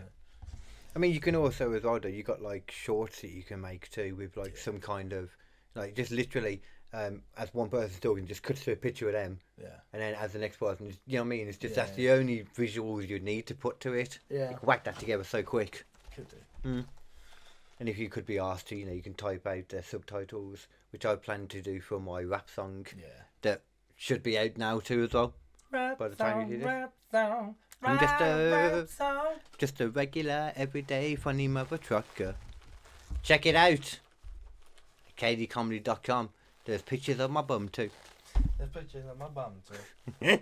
But anyway. Just a regular, everyday, no one funny motherfucker. There's pictures of my bum too. I know that I'm funny because I get up by my mother. Just a regular, everyday, funny guy. No, what's it again? So a motherfucker with a slap to Chris Black. I thought to myself, well, what a dumb bitch. Yeah. Stupidest thing since a movie called Hitch. That motherfucker ain't never had a test. Just flops all day like the wild, wild west. Likes to think after Earth was happiness. Bad boy in pursuit of crappiness. The guy is a cook. You know that it's true. Like Johnny Knoxville in Men in Black 2. Let's go one line and talk about his life. Everything, hosted by a bold man that he calls his wife. G.I. Jane's not... Jesus. G.I. Jane was... about his life. G.I. Jane was rather forgettable. Polyamorous flings just untenable. Well, I guess what? Those are the highs. She ain't eating fast food, but she's having 5 guys. Yeah. I love that line. That's a fucking good yeah. Fucking love that. But, so... We have learned. You make a note as well. I just don't. I don't want to be seen rolling the legal cigarettes. Legal cigarettes. Seagull. Steven Seagal. Steven Seagal. Okay, so. Okay. Actually, it's quite an interesting story. No one knows, but I actually beat the shit out of Vladimir Putin. Oh. And he was incredibly respectful. He just come across like that. Yeah. Oh, Putin. Just everything about him just says respect. Respect. Yeah. Oh, as in respect me or die. Respect. Respect, but it's all If we about don't respect, but each other, R-E-S-T-E-C. then how can we expect to respect one another. But it says B8 RE battery. Batteries. I'm trying to save time, innit? Yeah. Oh, it's fucking good, all that stuff. I imagine there's a lot of young people, you know, that don't know about LED. If you're watching this, first of all, if you're young, you shouldn't be. Bad. Go to bed. I love the But watch LED. one of the best bits as well is just like when they're taking care of the fucking security detail. And it's like bundle. Oh. I did love like that kind of stuff. There we go. I couldn't find a fucking note then for it. Every Open day, your no more, yeah. dickhole. Eating balls. There we go. Why is it so giant? Oh, My whatever. balls are sticky, motherfucker. My balls are sticky. They're stuck right shut. I want to get it out so I can stick them to my butt. Right. So squishy. Squishy miracles. Squishy miracles. Ew. And let's have a look at the timing. The time is 1:37. 37 minutes in. 1:37. So put it in as like an hour 35. Yeah. Because that's probably where it started. I'll still look for it anyway to find Yeah, this. I know that, but Yeah. you know, it's one of those things, isn't it? As easy as it is. Yeah. I mean, I'm not gonna tell you how to do your job, but you know, do your job. Oh, I love that character. I'm bringing him back. Sounded like very what is it? New Zealandy. Yeah. Yeah. Oh God. You know, this traffic light has not been working for about 4 years now. Do you have any reason for that? Just do your job, alright? Right then. So from trying to move on there. So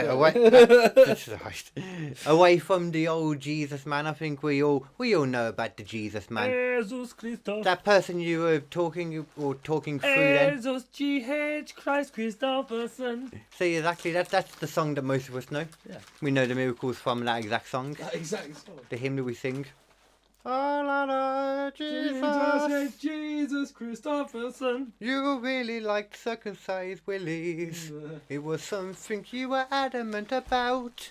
Oh God! If they it's one weren't of the gonna worst do things I've ever that, heard in my then entire you life, were and it's a like, fact that I hate. ain't no miracles about. Oh, you know, in the traditional circumcision in the Jewish faith, the person sucked it off. Oh, I know, yeah, I've heard of this. Yeah. Why would you suck it? Oh, Wasn't it? I can't remember the reason for it. Oh, Did they believe it was a clean way to clean it or something? I can't remember. It just upset me. Well, I say they believe it's an excuse. It's not.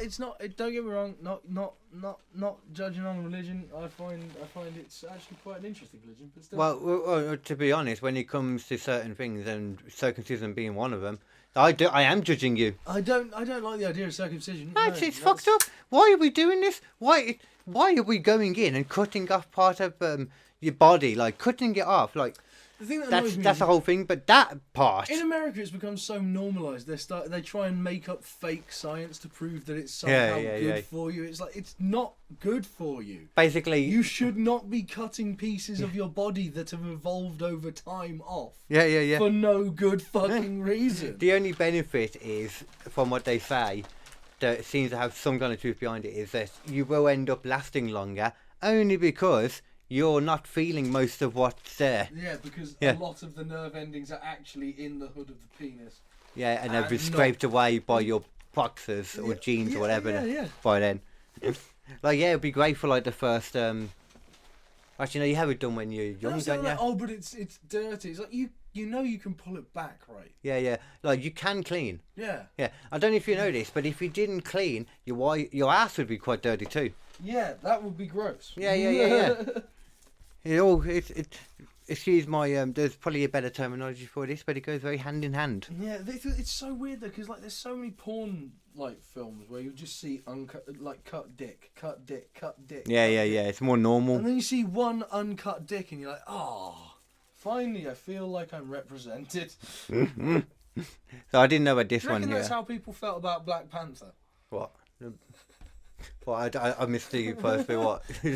Like, you know, that you see cut dick, and then you see an uncut dick, and it's like, oh, I feel represented, and it's like, do you reckon that's how people felt about Black Panther? I think that's the only comparison we can make to it. To be fair, yeah. It's the only comparison I've got. There's you know, racial equality. Yeah. Chopped off penises. It's always, you know, they're always within the same sentence. Can't talk about one without the other. I mean, let's be honest. In sheer just amount of them being there's quite a lot of black penises in porn. Oh yeah, of Just course. like There's a whole percentage-wise, it's quite a lot. yeah, there's a whole fetish for it, man. That's a whole category. There's a whole category. You don't get white man sex as a category, which you really should. It's not cool. You should have it for everyone. White man sex. We need the whole. It's barbershop shit. We need the whole. we need a full. We need a full spectrum of penis colours for it to be fair. I'm thinking of the whitest man having the whitest sex in the whitest room. That would be. Oh, it would definitely have to be an insane asylum first of all for the whitest room, or hospital. I guess. Yeah. You should never have sex in a hospital, though. I have not done that. I have not conceived both my children in a hospital. What's more that white, did not happen. What's more white than a doctor fondling someone he shouldn't in his doctor's office? I mean, that's true. That's it. Yeah. Or fondling in a doctor's office, you know, while they're not there. Yeah. Or if they're stupid enough to give you, your own room with a bed. Do you ever start watching a porn film and you're like, this? I'm gonna stop you right there. I don't watch a film. Who needs an hour and a half? You know what I mean? But yeah, no one needs that long. 10 minutes tops. I find it ridiculous that people will put that much effort into making something that people are only going to watch 13 seconds of, maybe, and then up to about 15 minutes at tops. Mm-hmm. You know, like, unless you're skipping through, you know, and even then, you don't need it all. Yeah. Mm-hmm. What was I going to say? Yeah. Have you ever sort of watched a porn movie? And the chick in it is really hot. Like, oh my god, she's hot. And the dude is fugly. And the dude just ruins it for you. Like, you'll be watching it and it's like, oh, and it's an old dude. Oh, no. Oh, yeah, that's so weird, that is. I that hate that shit. They don't even, it's not even always for the fetish reason of it, you know. Sometimes that's just what's going on. It's just an old dude. And it's like, why? And the amount of porns that are about a daughter sleeping with a dad or something, Oh, God, or that's stepdad weird. stuff as well.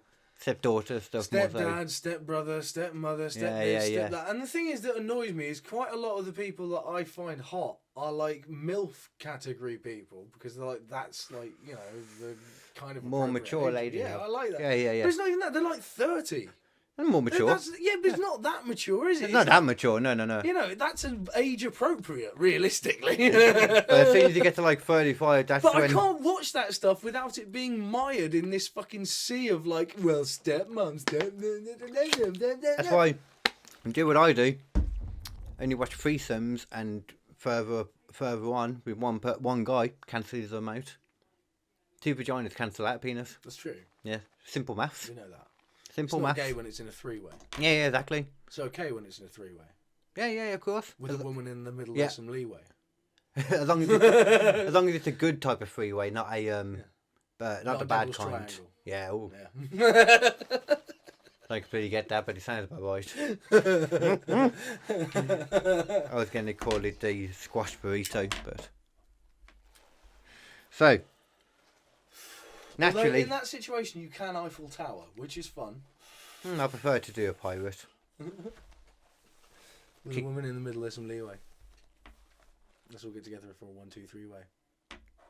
Have you never heard that song? I think I've a clue what you're on about. Mate, it's a Lonely Island song. It's Andy Samberg. Oh yeah, I know Lonely Island. Yeah. I've never really been into him. When it's in a three-way, it's not gay. When it's in a three-way, with a woman in a little. Oh, what is it, woman? Yeah, with a woman in the middle, there's some leeway. Let's get together for a 1, 2, 3-way.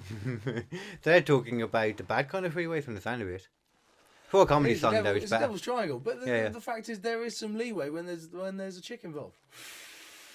Yeah, you can have balls touching on other guys' bodies, like, you know, that's going to happen in certain... It's going to happen in certain positions. Yeah. That's fine.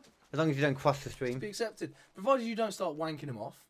Like, That's where the limits like is. You don't do that. You get in head, and then all of a sudden, like, the girl appears like next to you, like, wait, if you're here, not into that, Jeremy. No. I watched another one of those weird pornos as well, the ones I told you about, where it's just like women with their like vaginas hanging out of a wall. And Yeah. The reverse glory hole and that. Yeah, it's weird, man. It's really weird. And one of the guys was dirty enough that he didn't put a condom on, which I found offensive. Oh, I mean, I'm not gonna lie. I think it's okay when it's accepted and it's supposed to be, but there are other people using that. but I do like it. You know? But also, I don't know, it's like Amsterdam, where there's, you know, it's like a business there, and they test them constantly. Yeah. I mean, it's got to be. Yeah. You know, if anything, you need like not condoms on for a porn star. You need you need filler. They've got rapid. You want filler because you know it's going to be baggy and that. They've got rapid. They do actually have rapid response AIDS tests now. Oh, they're not like the old ones used to take like a week or so or something like that. These ones literally takes a couple of hours. Does it really make that much of a difference a week in regards to helping you if you got AIDS anyway? Oh, it must, yeah, because then you've got a week of people going around fucking people while you're doing a porn film. Oh, I suppose. Yeah. Okay, that makes this way sense. they do it before every single porn shoot, before every day. Everyone who's on the porn set, right? There you go. There's your test. Oh, we'll see you in 2 hours. Have a little bit of a break. Right, you clear, and you get them fuck. It's made it so much safer. Yeah, true. I still think it's Apparently there was back in the day, I've got to tell you this, back in the day, I can't remember where I heard this, but it was a story from someone who was talking to like a porn guy. And this porn guy said, yeah, so what they did is this guy pulls out and he comes, but when he comes, it's red. Okay. Because the guy had gonorrhea. Right. And told them red. And didn't tell anyone. So his cock is bleeding on the inside. So when he comes, it just spurts red everywhere. Ugh. And the woman starts screaming, obviously, because this is fucked up. And they still use the shot. Do you want to know how they used the shot? They cut it just before the woman screamed, and they coloured the jizz back to white. Correction. That's amazing. That was what the porn industry used to be. Like, I can imagine that still being the case if that happened. In a lot of situations, it is, especially in like Czechoslovakia and places like that. I mean, they don't really have the same like laws set in place at that point as like California. Yeah, I mean, realistically, in that setting, like, you know, like we said, nobody really gets to the end anyway. It's very rare you see a cum shot just because who's going to go right to the end? And if you know you're getting to the end, you know, you're going to power through it. It is amazing. You're going to do a Bobby Lee and power fuck to get out of there. It is true. It is truly amazing, though, thinking about the fact that, you know, if you're having sex with someone and you pay them, it's illegal. That's exactly what I was going to say. Yeah. Absolutely fine. Fine, yeah. Absolutely fine. Which is why every this brothel... is entertainment. Every brothel, just set up a camera. Have a camera. You're fine then. Yeah, make your own porno. Yeah. That's what you call it. Yeah, you can just come in, make your own porno, and then leave with it. Yeah. Sorted. Done. We should make this into We a should business. so make that such a good idea. Make so much money. Mm-hmm. It's actually, I'm sure that we they couldn't do anything. We won't be like pimps. We'll literally just charge the girls the cost of the room that they're renting to do the stuff in. Yeah. Done. And then we take a portion of the stuff. No, we don't even take a portion of the stuff. We're literally just renting the room out to them. That's it. No, we have to apportion whatever they make. That's what we're getting by renting the room out. No, but it's going to be a specialist room. It's going to have things. It's not going to be cheap. Yeah, it's going to be a reasonable business. Exactly. Rate. So for them to use it, like they get the room, but then to use all the stuff, you know, they're using Wi-Fi, for example. Well. Yeah, you can use the Wi-Fi. Yeah. You can have for the extra chains stuff. And whips installed. That's an extra cost. Like, you know, like 10% of everything they earn. For example. That sounds very pimpy. Yeah. I mean. They have been doing it for a while. They must be getting something right. You know, you don't want to adopt it completely. We can make it our own. Yeah. We can figure out whether pimping is easy or not. Yeah. We can. I've been told it ain't. I've been told it ain't easy. Be a miracle if you could get through it unscathed. But I'll tell you something about miracles. Ooh. We all know a lot about the Jesus miracles. Yeah. They're quite popular. But you know, well, you probably do know, but I didn't know any of the miracles in Islam. Yeah, I was like, are there miracles in Islam? I'm not too sure. There's got to be. Apparently there is. Yeah. They've got a whole portion, first of all, about scientific miracles. Even like a lot of stuff that's been discovered in science, they class as a miracle. And I think that's really strange. Yeah. Because it's not a miracle. It's scientifically proven. Yeah. I mean, there's literal... This is the Islamic definition of a miracle. Okay. Or the different things it has to hit. Number one, it must be performed by God. Number two, it must be contrary to the usual course of things. Number three, I mean, it already doesn't work for science. No, because that's in the natural course. That's the point of it, that's yeah. the whole point. But let's give it a chance. Okay. Number three, it should be impossible to contradict it. Once again, unlike science. Yeah. Wait, no, to contradict no, you're it. right. You can contradict science. That's why science is provable. Yeah. There's a thing I was listening to. It's called talking back to him about. Yeah, because you need to keep the thing fair. Yeah. Christopher Hitchens. He had Hitchens' razor, which is things that can be asserted without evidence can be dismissed without evidence. Yeah. So, like, if you say, "Oh well, there's a God," you can just dismiss it just as easily because there is no proof. Yeah. It's on them for the burden of proof because it goes against the norm. They're saying the one that goes against the accepted norm, so it is their job to come up with the burden of proof is on them. Yeah, that's what I was trying to figure out. Yeah. So number 4, I think, or whatever number 2 we're on.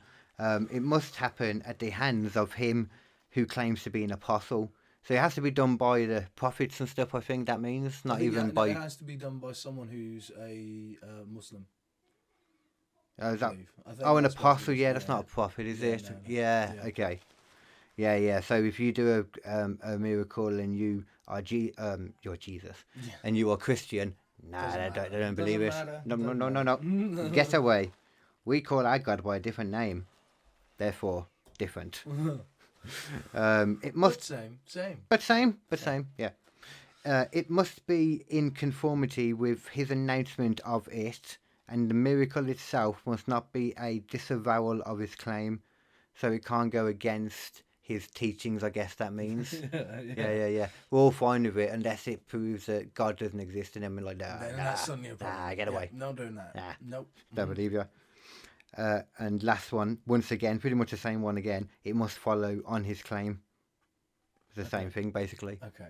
So they're the those are the definitions. Those are the definitions. Okay. And actually, I'll tell you what we'll do. Actually, for anyone that doesn't actually know the story of Muhammad or who he is generally, because a lot of people will be like that, we'll put it in the edit right here over the screen. Picture of Muhammad for you. So you're totally sure who we're talking about. Oh god! Even if you put up the fucking censored picture of South Park, I'd be so happy. You know what, I'm going to make a note of it because I was going to put up. What I was thinking about putting up was just a literal normal stickman. No, you can't even do that. Even that, though, even that's and what I was going to say there was a little flash right at the end, in like the last bit that says, "This isn't really Muhammad." I see though. To be fair, that might be a better way to go about it. Just the South Park thing, yeah. 154.30 then that would be. I like that. 154.30. Mohammed ain't easy, blood. Mohammed ain't easy. So about like 36 or so. Figure it out. Okay. So a few of the thingies then miracles that were performed by Muhammad. But first of all, bring up the internet again. Oh, yeah. Internet. Yeah, let's. I can't remember what I was going to do now. Picture of Muhammad. Sure. You see, there's a recording of him. That's fine. We'll keep going because for some Okay. reason I thought we were still looking through the Jesus stuff. It's fine. No. I mean, they recognise Jesus as a prophet, but not the prophet. Yeah. I think Muhammad was the last prophet, I wasn't don't he? think he was the son of God. That's the thing. It's Yeah, like, yeah, yeah. You think he was a prophet, but not the son of Yeah, God. not divine and all that. Yeah. Just a man still. Yeah. Because I think Allah is the only one that can be Allah. The God. Yeah. Yeah. Yeah. Yeah. So there was something here. Let's have a quick look at something. Okay. I mean, to be Many fair, of these Christianity miracles. does add a lot yeah. of layers that are unnecessary. It's like, Yeah, well, yeah. he is his son, but he's not his son. But he's 'cause not he's his his son. dad, but he's not his dad because he's actually this ghost. But they're But they're actually all the free. same thing. Yeah, yeah, yeah. It's a fucking. Many of these miracles were explicitly mentioned in the Quran, which means that as Muslims, we must confirm. This was written by obviously a Muslim, I guess. We must confirm that these events did in fact take place. Here are major miracles of Prophet Muhammad. So number one of Muhammad's miracles. I like that. His miracles, yeah. When the unbelievers challenged the Prophet to perform a miracle, he pointed towards the moon and by the will of Allah split it in two. What? He split the moon in two. When did he put it back together again? Well, they asked him to do a miracle. He split it in two, and then after some time of staying in that state, it eventually converged back to its original state conveniently. What? Yeah, it did it for a bit, then it went back to normal. That's cool. Yeah. Although the disbelievers saw this event take place right in front of them, as clear as crystal, they still disbelieved, calling the Prophet a magician. So they actually did know about the magician then? Yeah. Okay. You're just a David Copperfield rip. Yeah. And we're not talking about the Charles Dickens work. Was that Charles Dickens? Yeah. So, yeah, there's that one, which, totally seems plausible to me. Yeah. I mean, the Quran does also talk about how the Earth is the centre of the universe and everything spins around that. Yeah, but so did Christianity, and they killed a lot of people over But, that. yeah. But the one problem with the Quran, though, is that that's actually supposed to be the word of God.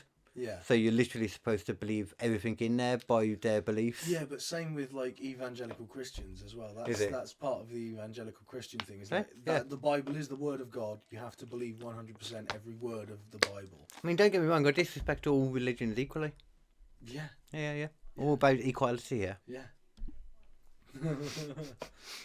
Number 2, the miraculous journey of Isra and Miraj. Isra and Miraj. Isma and Miraj. The miracle refers to the night journey Muhammad made with the angel Gabriel. He went from Mecca to Jerusalem. From there he ascended to the heavens to hold a communion with Allah. By the time he returned to Mecca, it was still night time. What? So he went on a journey at night, came back at night. What? So he went on a journey at night and came back at night. It doesn't specifically say that it was the same day. No. Because, I mean, you could come back 2 weeks later and it could be dark. Yeah. Okay?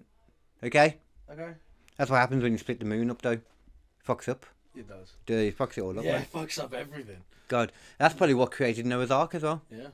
Well, actually, no, I think that predates this. I mean, to be fair, you could also, there's things that we know now that do that. Like, if there was a volcanic eruption somewhere, it could blacken out the sky for, 3 days. Yeah. Quite easily. And an eclipse. Yeah. Mm. Yeah. Could have been some form of eclipse in some manner. Yeah. I mean, I don't know what you Could would just do. been weather condition. Mm. You know? Yeah, it could have been anything. Yeah. It probably, more than likely. It's just probably a dark few days. Yeah, this probably didn't fucking happen, more than likely. Yeah.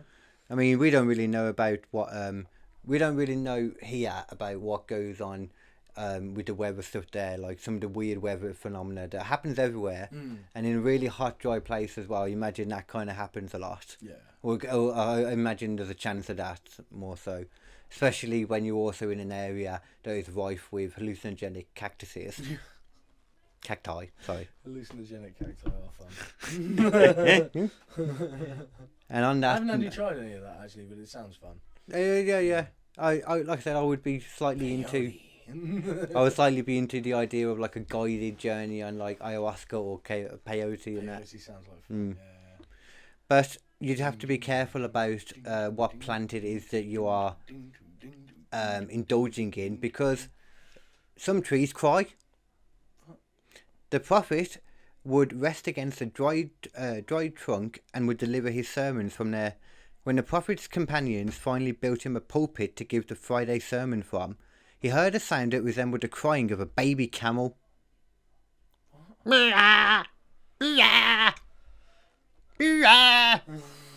camel, naturally, everyone knows that. Okay. I think that they just put a baby camel in the tree, personally. He went down from the pulpit and made his way to the tree to embrace it. So now he's getting turned on by trees. The prophet used to stand... Wait, when the pulpit was placed for him, and he placed his hand over it. Oh, that's the end of it. So, yeah, he heard a tree crying and he went and hugged it. That's a miracle. Definitely wasn't like maybe like the tree, I don't know, bending in the wind or something and creaking. Or... You know goats exist, right? And you know that goats can, like, climb in trees. That's a good point, you know. That's a very good point, and especially there too. There's goats all around. Maybe that goat got pricked by a cactus. Yeah. He was tripping out. Help me! It just takes a goat stuck in a tree too high to be seen. Stuck in a tree too high, who was also, ironically, too high. Yeah. To figure out how to get down. Yeah, because he's eating a load of peyote. Yeah. Exactly, yeah. That's more feasible to me. Yeah. I don't know. I mean, I find all religions so ridiculous. It's just... Yeah. These are especially like... There's only a couple more here. So the miracle of water flowing from the prophet's hands. It's probably kind of self-explanatory, but on the day of that thing, people became very thirsty. After completing the ablution, the people had rushed towards the prophet. He asked what was the matter with them. They said they had no water for ablution or drinking except a small pot of water, which clearly wasn't enough for them all. So then he placed his hand into the pot and water started to flow from his fingers like a spring. Everyone drank and performed ablution that day. So you can create water from his hands. Him and Jesus together would have like a all-you-can-eat restaurant on tap. Him just making the bottomless drinks. Jesus, bottomless fish. Banging. All-you-can-eat fish restaurant there. Maybe, I reckon if you can do that, then at some point... I think he also did something like Jesus where he disappeared for a certain amount of time. Might be making that up with a point of what I'm about to say in a minute. But I reckon eventually he probably just figured out how to go one up from water and just started creating wine. Just out of nothing. He did turn water into wine. Yeah, by just pouring wine into it. Yeah. I don't fucking understand how people can look at any of these stories and go like, well, that's got to be factually accurate. There's no way that that's not true. Yeah. It must be. It's written in a book, so it must be. Yeah. Mm-hmm. It's a book that was written at a time when people didn't write stuff down and people just told each other stories over and over and over again. Mm-hmm. And then they wrote it down a few hundred years later. So yeah. That's perfectly accurate. It's almost as silly to not believe that as it is to say, I don't know, Severus Snape isn't our fucking saviour. He saved us from the noseless man. Yeah, it's true. Mm-hmm. He did. Sacrifice not only himself, but another old dude. Yeah. What a noble thing to do. But of course, what is especially noble is creating the word of God for all your followers, which was the last miracle mentioned here. Ooh. When Prophet Muhammad's Quran is the biggest miracle. What? I thought it was written by Allah. Writing the Quran? I thought it was written by Allah, but I suppose maybe through Was him. it like the same thing as the Mormon shit? Where I was thinking that. Yeah. You had a tablet, you know.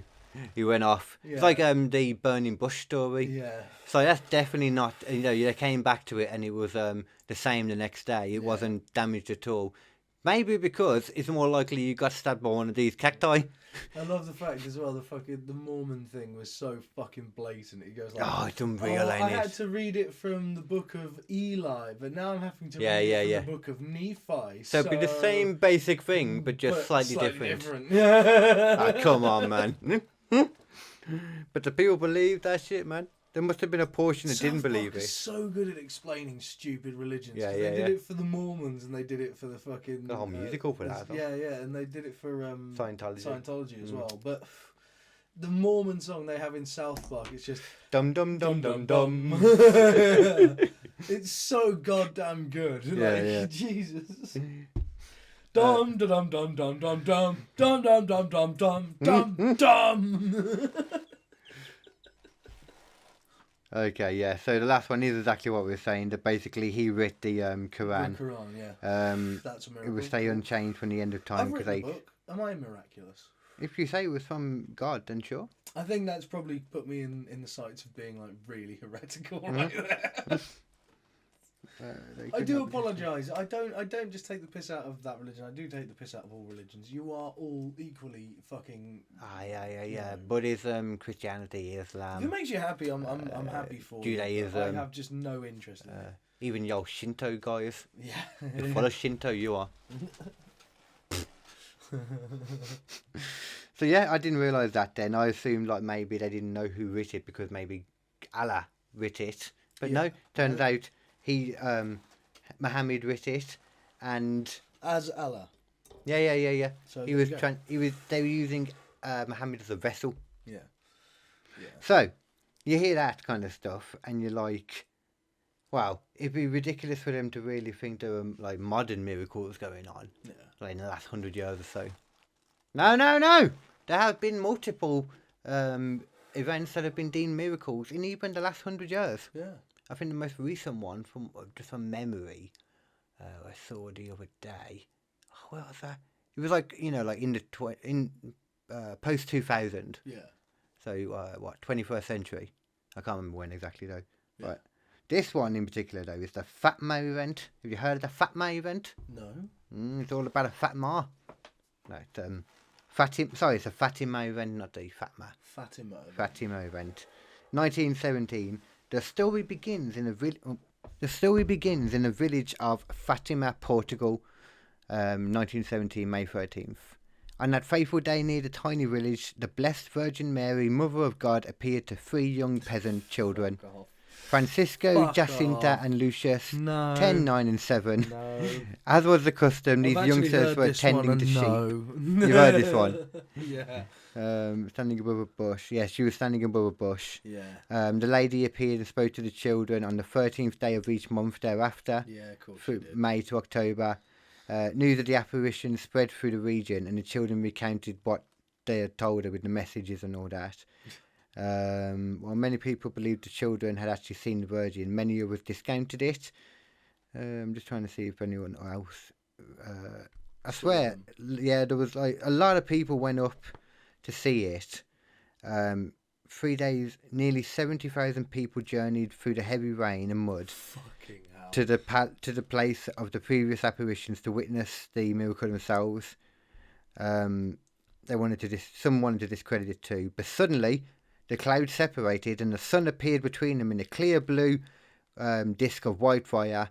The people could look at the sun without blinking and gazed upwards, and a huge ball began to dance. What? Okay. The huge fireball whirled rapidly with dizzy speed, flinging out all sorts of brilliant colours that reflected the faces of the crowds. The fiery ball continued to grate in this manner 3 times, then trembled and shuddered, plunged into a mighty zigzag course towards the earth. The crowd was terrified, fearing it was the end of the earth, but the sun reversed course and returned to its normal place in the heavens. All of this transpired in approximately 10 minutes. Many discovered that their clothes were now suddenly dry. After what was known bullshit. The fuck is this shit, man? I didn't know about this part. And there was also the second part of the secret, specifically prophesied the outbreak of World War II. Fuck off. Fuck off. Oh, Jesus Christ. Didn't realise I went that far into it. Yeah, my God. No. Jesus Christ. So a load of kids saw the Virgin Mary all these times, on clockwork, but then when a load of other people came to see it, all they saw was a ball of the sun. Yeah. They saw the sun. And it bounced around. Yeah. Because suns do that. Yeah. I mean, it might have been a UFO. Could have been a UFO. You never know. That makes more sense. UFO. So it was post World War One. Okay, it's later than I thought. Oh wow. Okay. Yeah. Well, I'm done with the miracles now because sure? yeah, that was all of them. Oh, cool. I forgot that I actually, as I said before, ran out of time and didn't actually write any more modern miracles. That's fine, to be fair. I think Can have a they're quick just going to annoy me. have a quick look, like for like brief ones. Are literally just the title because we don't need to read into them really. Modern miracles. Okay, I don't want the stories though. Belief.net. Fucking hell. Where's that? Oh God, BeliefNet. 7 modern miracles. They don't know how internet works. Okay, this is going to be interesting. 7 modern miracles that science can't explain. Oh, It's impossible. Shit, son. A mysterious voice led rescuers to find child who survived for 14 hours in a submerged car. What? No. I mean, if there's truth to that, then sure, that's cool. But if there is any truth to that, that would be the power of the mind to me. I kind of believe in this slightly in the power of thought, which is the only reason I think that prayers might sometimes work. It's just the power. If enough people, there's been weird. Yeah, there's been weird reports about there's random number generators all around the world, and they're always coming up with different shit. And basically, when certain events happened, that everyone was focused on, these numbers suddenly all came out with the same number. Yeah. Like when they were just random every other time, number that correlated with it, like 9/11 was like a 911, Oh, is this those number stations that you're talking about? Is that No, the number stations are like the recorded World War II things that are just ongoing still. This is literally just random number generators, like you do with like any like a computer game thing. Yeah, anything. And it's just when everyone's thinking of something, they've changed to certain things, like that. And it's kind of like the idea of everyone's thinking about this one thing, which tells everything around you, the power of the thought. Right. And sorry. That's right. So, yeah, that could be that. But probably nothing as well. No. I mean, a woman who came back to life after having no pulse for 45 minutes. Well, that doesn't matter because we heard about someone with that didn't breathe. Yeah, for like nearly, roughly that same time, isn't it? Longer. It was like 80 minutes or so. Right, it was longer. If you're frozen, it doesn't matter. Yeah. Rare amniotic fluid embolism during a cesarean. Okay. Doctor tried to revive her 45 minutes without pulse. Maybe it was Florida. Maybe it was just a crap doctor that couldn't find a pulse. Yeah. Maybe. It was so Maybe weak. Maybe put the fucking stuff on wrong. Yeah. Miracle heart began beating on its own. Nah, bullshit. I mean, has that not happened anyway though? Tunnel seeing spiritual beings, including her father, surrounding that's what happens when your body dumps all the DMT in your brain into you to stop you from panicking. Yeah. Yeah, like literally, that's just to me like it's probably just a crap doctor. This Florida guys, come on. Yeah, it was Florida. Yeah. Let's be honest here. Florida doctor. I mean, it doesn't put you in a fucking good position immediately. No. Boy who fell into an icy stream was rescued. Oh, come on, we know this. I mean, icy stream. The guy was literally frozen. We've seen this before. I think next. Yeah, if you don't die, then you can the amount. Look, it even says his body temperature was 77 degrees, well below the normal temperature. Yeah, hence why it slowed everything down. Why your body didn't need the stuff. Yeah, so he didn't die. But science can't explain it. No, it can. Great claim. BeliefNet.com. Next one. Next. The power of community prayer sparked a healing miracle that doctors can't explain. Well, that leans into what you were talking about previously. It could be a power of thought type deal. But I don't believe in absolutes, though. That is definitely the case like this. No. When he was phoned from a demolition derby, Jackson left him in a coma. Maybe he just got better. This is I tell you what, this reminds me of Bodies straight away do there. That. You just get better sometimes. As much as I love to do, like Mark, when I was talking to him, he kind of believed that because he wasn't that religious before, but during the time when he died a couple of times and or he got told after all his parents were all praying for him and they got the churches that his family is more religious, they got everyone to pray for him and he kind of felt like it was that kind of gave him the strength and that. I mean, maybe. I get how a near-death experience would make you have those feelings, but I don't know. I mean, come on. Fair play to you though, if you believe that, it's fine. I mean, not fair play to you. I love you, Mark, but Nah, people film what they want. I don't mind. Vatican confirms Colorado boy who was healed by nun from the beyond the grave. What? Vatican confirms What? Colorado Was she boy beyond the healed by grave nun. or him? I think her. So So- she healed him though she How? was dead? What did she Go do? down, let's find out. Roman Catholic Church has a rigid formalised vetting process when evaluating miracles. The You ever know the that? late Sister Evangeline Spenner knew what to Oh, do. fucking hell. After a 14-year process. So that one in America we ain't getting no shit for ages then. God, speed up your stuff. You're making God wait. He wants his stuff confirmed. Come on. Jesus. He's got things to do. Fuck? What is it then? It's in Nothing Could Stop Him. The 8 to 10. Mother Then Teresa experience every day. Bonzel. No. Knew what to do. They asked to find the water. German only lived 100 years ago. What? So they just prayed to a specific nun and apparently that healed. No, fuck off. Move on. They got better by themselves. Yeah, it's not just that, it passed. Yeah. The illness passed. Yeah, no.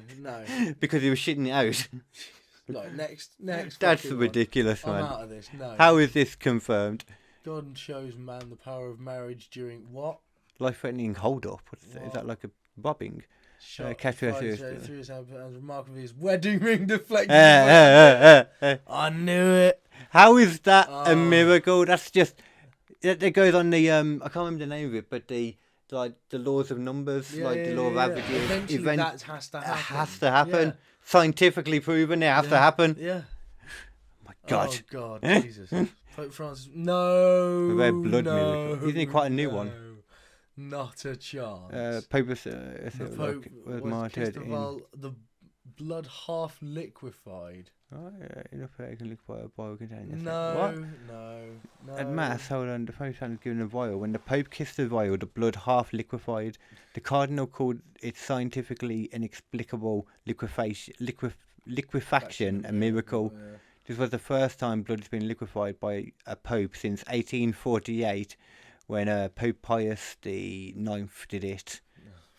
I mean, first of all, if you're going to call yourself Pius, Where's the this happened now? Where's the video footage? yeah. Where's the video footage?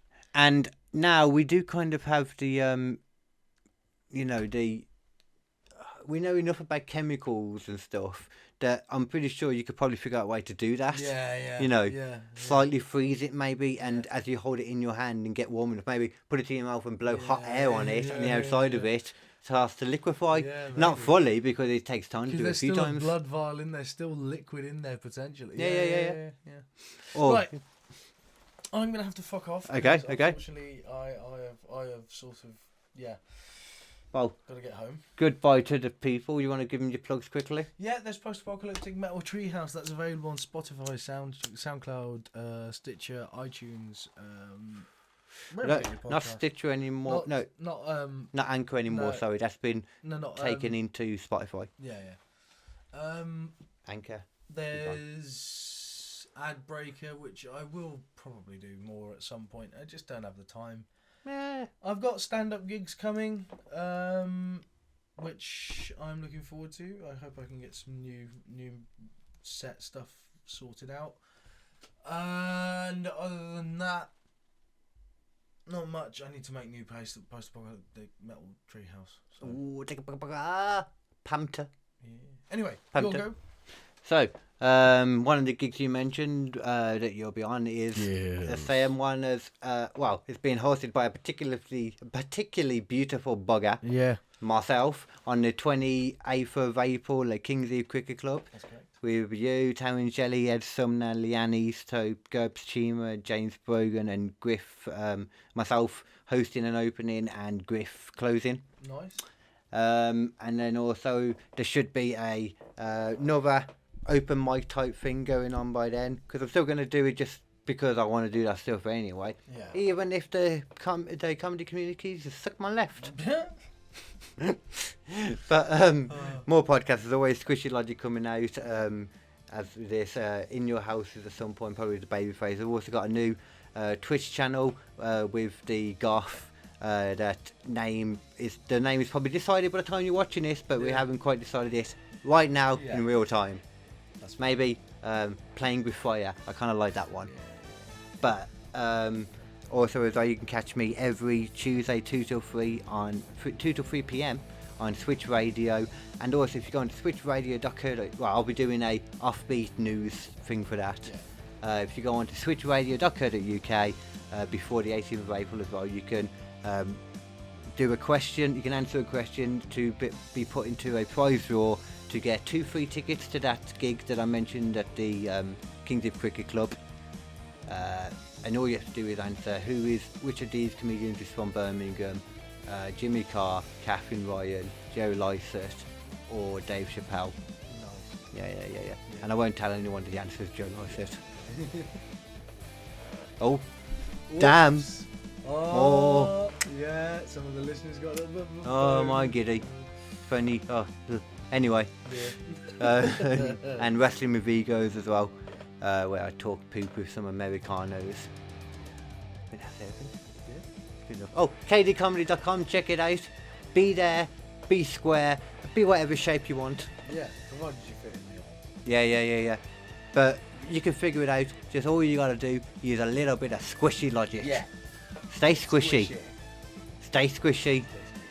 Stay logical. Stay squishy. Boom, boom, boom, boom, boom.